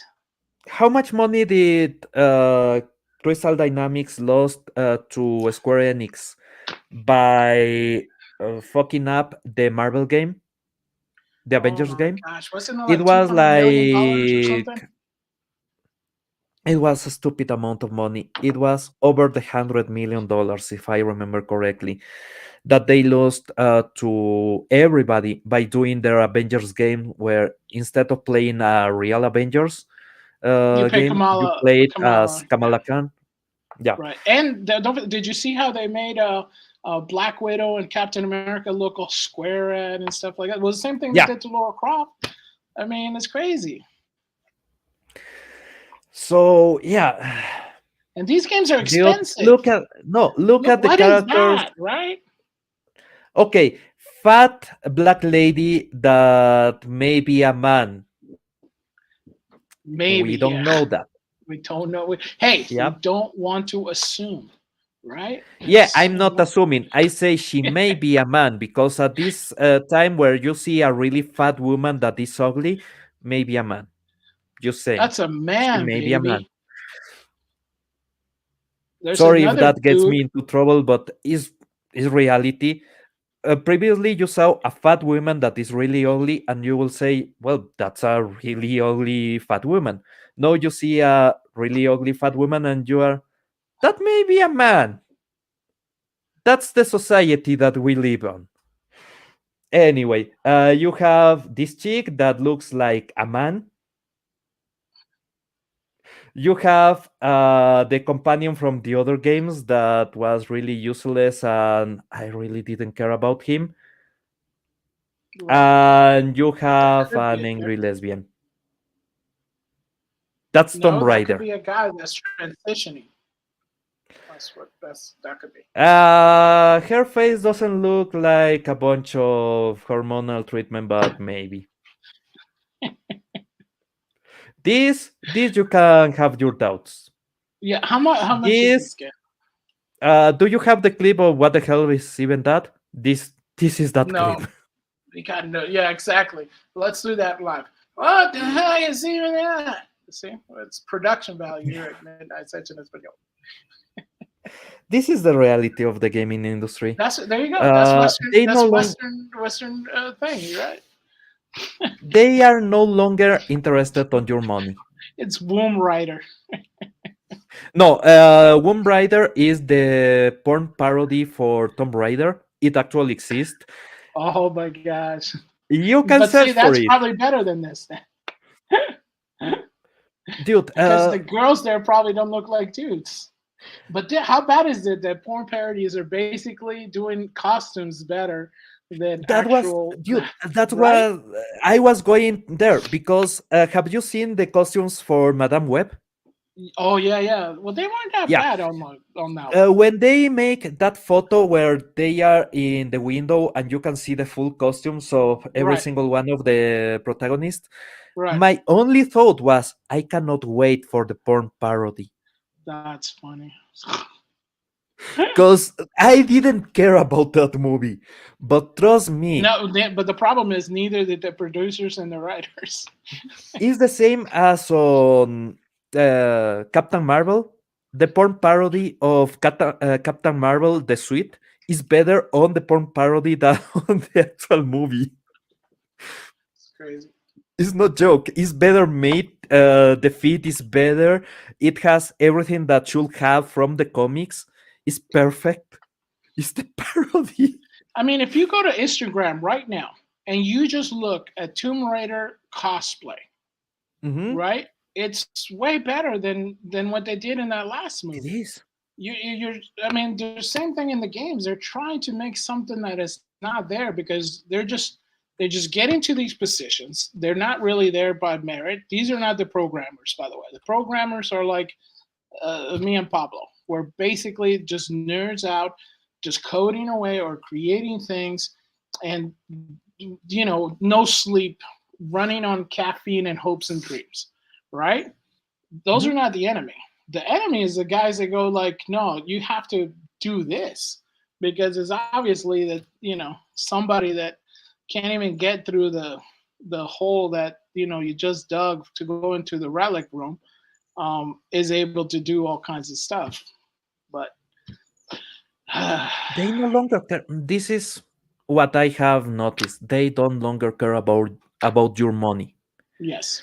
Because they have so many subsidized, they have so many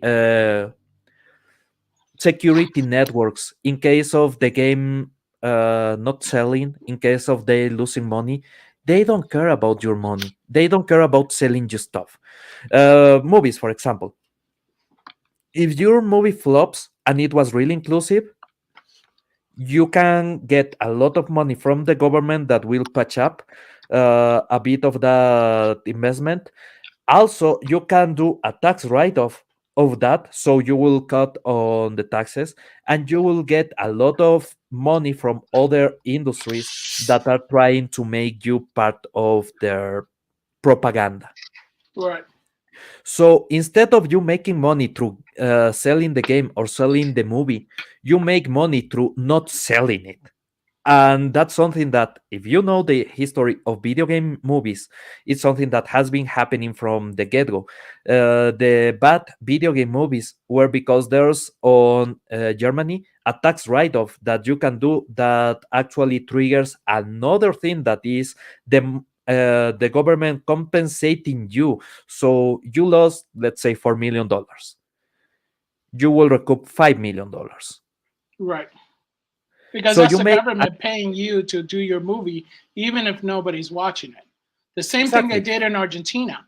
They have like these people in Argentina, they're making these movies, and they themselves say, hey, by the way, this movie is not for you. This is for the art, right? Nobody's Mhm. going to go see this movie, but they said they have a right for the movie because in Argentina you have a tax that you have to pay, to go into an actual movie that you want to see. And that tax subsidizes these films that nobody wants to see, that they admit that nobody wants to see, but they feel they have a right to that money because they need to make art, according to them, art, which is basically propaganda that nobody wants to see, but it's funded by you. And they're like, where's my money? And it's like, dude, there's just no money there. But in the United States and Europe, the money's still there. That's the problem. Let's say that you hire for your game Sweet Baby Inc. Now you have a badge of honor that we are hiring a consultant practice that does inclusion on whatever you're doing. Yeah, who cares, right? You Right. go to the government and say, look, we are inclusive.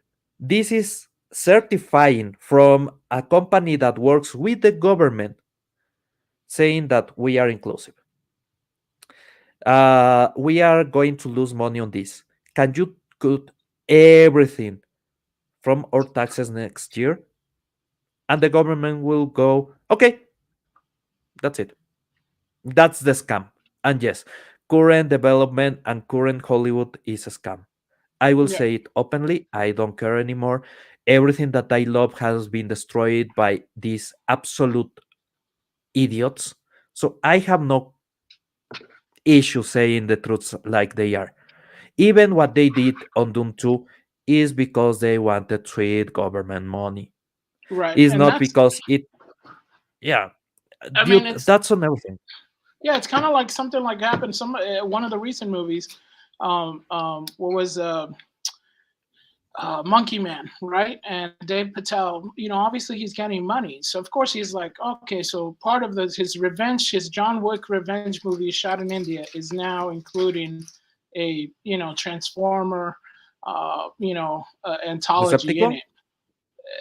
That's he says that he has a on the red carpet and all stuff, and then it's in the movie.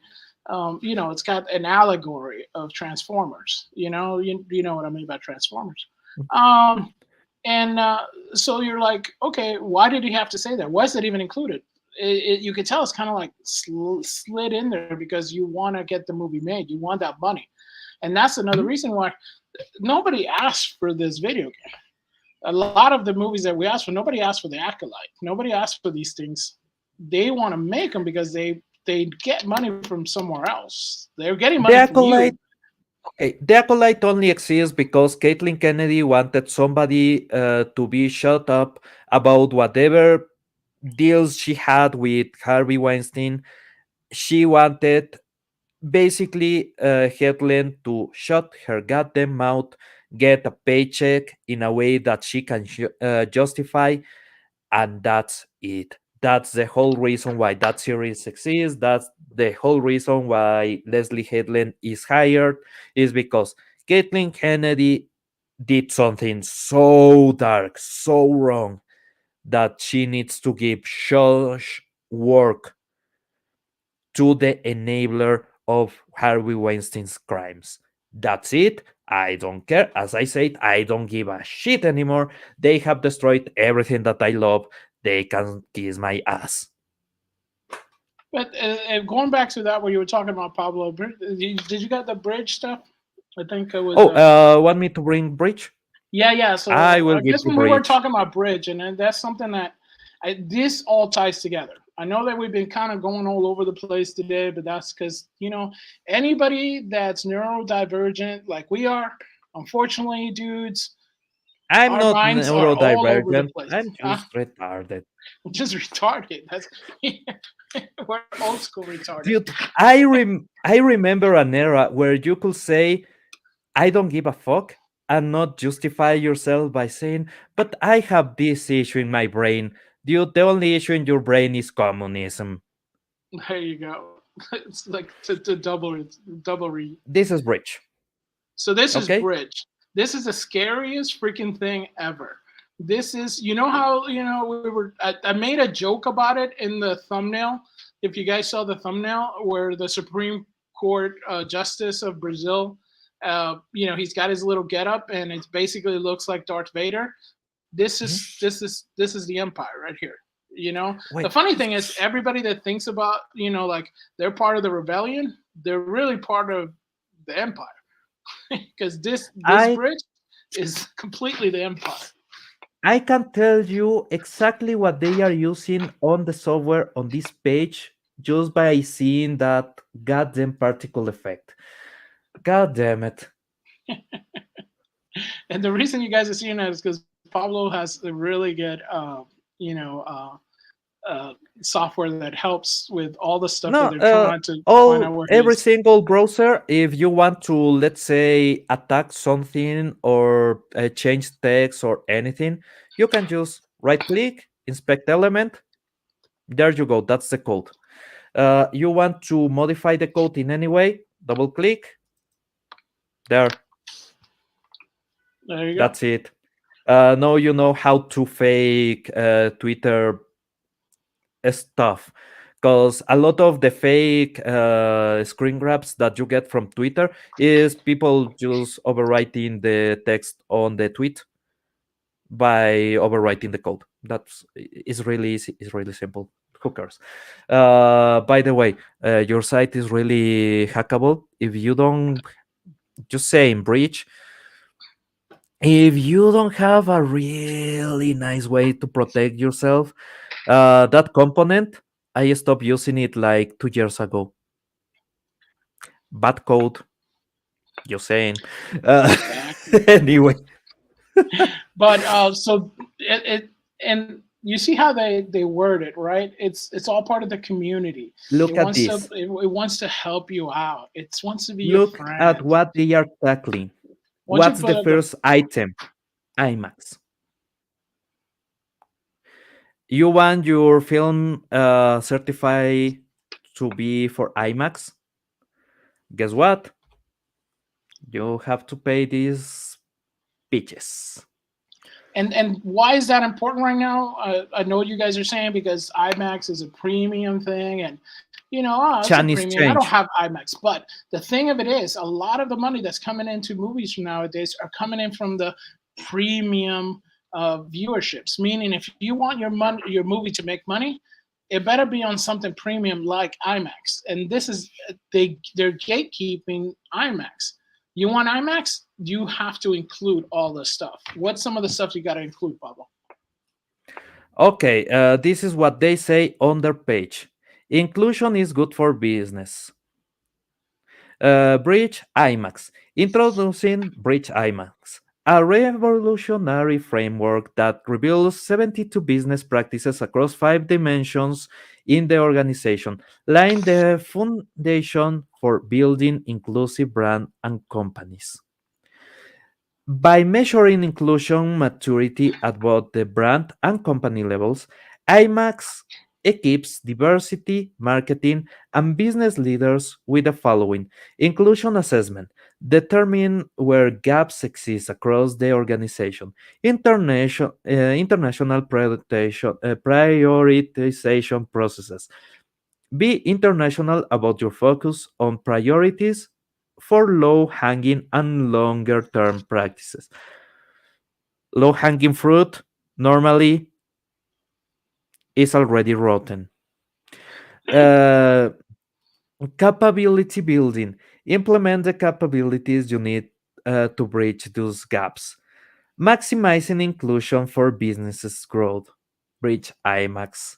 Inclusion maturity assessment and capability building will Future help proof your your future business. proof your business by maximizing inclusion for growth, offering a distinct competitive advantage. Bridge IMAX decentralizes inclusion, shifting its Dependencies from dependency for individuals, individual. Yeah. functions, and Or the, beliefs to structure there you and go. operating policies, process, and practices. By unlocking the powerful collaborations between CDOs, CMOs, and CEOs, BridgeMax delivers a concrete approach to jointly lead the building of inclusive brands and companies in three phases. I mean, this they're like, let us help you. You know what, we got some really nice ovens, and we really want to maybe include your people that don't think like us into this oven. So why don't we help you out? And this is brought to you by Campbell's. You know Campbell's, the soup. Dude, no. Okay. Campbell's manage not only the soup, No, I don't, but I'll say it like is. half of the food that you eat on the United States, and also movie studios, video game studios, Right. and the production for heavy machinery. Campbell's is a beast. It's a huge company. But Followed they're by trying to Colgate, finagle this stuff. followed by Colgate Palmolive, that is also the guys that are joined by Unilever and Sephora. So basically, yeah, everything that you do on the US is doing breach. That Yep. is DEI on a way that you can not even hire people if they are not of the right color. Right. Do you have to, and they have to think a certain way. In other words, they will check you out. They want to make sure you look a certain way, act a certain way. This is, you know what? You know what's funny about it, Pablo? I was literally talking to my wife about this. This is literally invasion of the body snatchers, right? Yep. It's like if you don't think the way, it's like, right? Look This is at the companies, crazy. man. It's just These are the crazy. companies that are This using this, is and I want you everything you to guys. Your food, look at this. It's everything that you eat. It's everything that your money. It's where you stay. It's where you have your entertainment. It's just part of your government. It's crazy. I mean, this is is like your rabbit hole. sports. Is Yeah, that Miguel easy? Faro said Have it you right. been? Invasion of the mind snatchers. You remember what I was saying about Unilever? He's Yeah, Unilever, there you go. right? Yeah, So yeah, everything that you have been doing, everything that you have been consuming, everything that you pay on the US, if you are a Hollywood studio, if you are a video game development studio, if you make food, if you make clothing, if you make clothing, you have to comply with this if you right. want to be in any of the businesses that are Or forcing this sports. shit. Yeah, So if you want to be on, let's say, Walmart, if you want to be on Zara, and I know Sarah uses slave labor on China. They are still using bridge, baby. right. And that's the thing. The funny thing is that you're thinking, oh, these companies and all that stuff. Yeah, McDonald's, Nike, all these corporations, they all use these labors practices that are horrendous. A lot of these people still have to deal with, strip mining in Africa, and and actual slave labor that's still going on right now. Mhm. I mean, it's insane. And like we Almost. said before, they're getting all the social media sites and all that stuff to get all your information because now they're trying to silence you if you want to even say something about them. Dude, It's and crazy. it's so extreme how easy is to take hold of everything just by Okay, do you know how the whole green scam started? The whole stuff about we need to be greener and we need to comply with this certification to, Right. yeah. Wasn't that like the whole depopulation thing where they were like, No, hey, we have Al way too Gore many people? started with all this shit, and he created a company that was the only one that was certifying your stuff as green, right? Right. So there's a class action, not a class action lawsuit, an antitrust lawsuit, and then was the class action lawsuit because they were the only ones that were giving this accreditation that you are green. They fixed it. They created another company that is part of the same company, but is another company that gives you exactly the same certification. So now there's two companies that give you the green certification. Both of them are from Al Gore. Yeah. Well, it's not Kermit.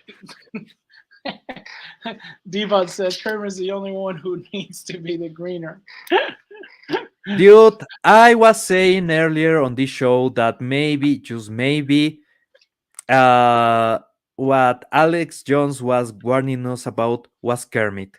They Yeah. turned that frog gay. That's why he separated from Miss Piggy. And this is a crazy part because most of the time, we don't realize that all the stuff that's supposedly is green, a lot of the, I mean, there's, if you guys check out a lot of this, like, recycling stuff, a lot of the recycled stuff is a little bit of a scam. If you really want to look at cool people, check out the people that are cleaning the beaches and stuff like that. Not the ones painting like priceless work of art, but actually out there cleaning the beaches and actually, molding the plastic that was, in the bottles to make actual furniture and stuff like that. There's great companies out there that are doing that actually care about the environment. But the people that say they care about the environment, it's like, dude, you really, these guys, come on, man. Yeah, it's crazy. It's It's crazy. really dark, man. It's All really, right, really Pablo. dark. Looks like we're the boss Mhm. man is back in the back, and what Oli! what What up? what do you got going What's on, that? Pablo? Too much going on. Too much going on. We're setting up our show right now, which will redirect. We have day 3 of CinemaCon. Henry Cavill showed up. We got Henry Cavill news. He showed up live, presenting 2 of his films this year coming out. Oh yeah, I heard that. Yeah, and then Rosa Para got to see a sneak peek, a full scene from The Crow. Oh wow, cool. So The emo crow. yeah, she was like us, not a believer off that trailer, and her mind has changed after watching. She's converted. Okay. Yeah. Wow. She's like, she basically said, "Look, if you're very nostalgic and connected to the old Crow, there's no way this is going to compare." I'm connected But to the comics, man. That's the Yeah, but issue. see, that's the thing, and the crow was the perfect thing to do if you wanted to do all this stuff, because the crow is actually a mantle. They always say like Batman is a mantle, all this stuff, Spider Man's a mantle, but the crow is actually a mantle. But like you could have female crows and all this kind of stuff because that's on the comics. That's the thing that was weird, right, Pablo? I mean, in the comics, it's one of those things where like there was a different crow all the time. And I was like, is she saying like this crow is the same crow? Like, is the same character? Does she think in the? oh no, it's the same. No, it's the same. Oh, Wow. Yeah, that's the part that I don't like. that's Yep. a weird. That's a weird No, one. this. I mean, isn't that established that it's a remake? No, but that's the thing. That's where we kind of like. I think me and Pablo are the same mind in this one, because Yeah. in the comics, it's actually a mantle, meaning like what the No, I crow get it. spirit Not a comes. mantle, a understand what curse. you're saying. Right, It's like more it's a a curse, curse right? than a mantle. But yeah, Right. it's So in basically that one, the one with the one that we love so much with Brandon Lee, that's that was his turn of it in a sense. Like when Mark Dacascos, when he had the thing and all that stuff, was different in a sense. And part the other one was a little bit different also. The other one that they did, but in this one, I guess they're doing the same thing, and that's kind of where we're kind of like cringing a little bit because we're like, oh, dude, if it's the same, that's weird. She did not cringe. No, huh? After watching this scene where she cringed, she cringed for the trailer like we did. And she's a pretty, she's pretty fair-minded, like, but she's not coming at it from a comic book, obviously, purist. But she was more impressed than the Joker 2 trailer. I like the Joker 2 trailer. A lot of people did it. Yeah, I know. Do you remember when we talk about when they announced the Joker 2? That I was like, yeah, they will make it a musical, but a musical on his head. And it goes with what they were doing on the first movie. Seeing the trailer, I'm really connecting the dots a bit, but I think they have a chance to make it actually interesting. They have a chance to make the movie worth my time. And that's something that I will not say for The Crow. The Crow is something that I lost interest with that trailer instantly. The moment when I saw just the imagery that they were handling is not Catholic enough. It doesn't have that spirituality that you need. You need to play with that. The original Crow was excellent on that. Yeah, I'm just going off of what she's saying. I mean, the fact that they showed a scene from it, that's news. Also, to Eli Roth's Borderlands, she says looks like a good Guardians of the Galaxy kind of ripoff. She's a big Guardians of the Galaxy fan. So she did feel they had that Guardians of the Galaxy feel? Yeah, and Eli Roth showed up, talked about the film. Oh, wow. Anyways, that debuts tonight, 6:30 p.m. Pacific, and we'll redirect this show. So if you're watching this on the replay, this will go right to to that. So awesome. There's stuff that we could not get to, but she's gonna write exclusively for the channel. 2 things she got to see that no one has seen if you weren't there, right? The trailer for Ballerina. Oh, okay. The trailer for Ballerina. Which I was like, well, that movie's been ready for a while.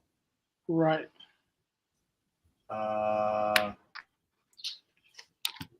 I think I did something wrong here. Why didn't they release it? Was something like Angel Studios saving Son of the Silence, or was just they didn't care?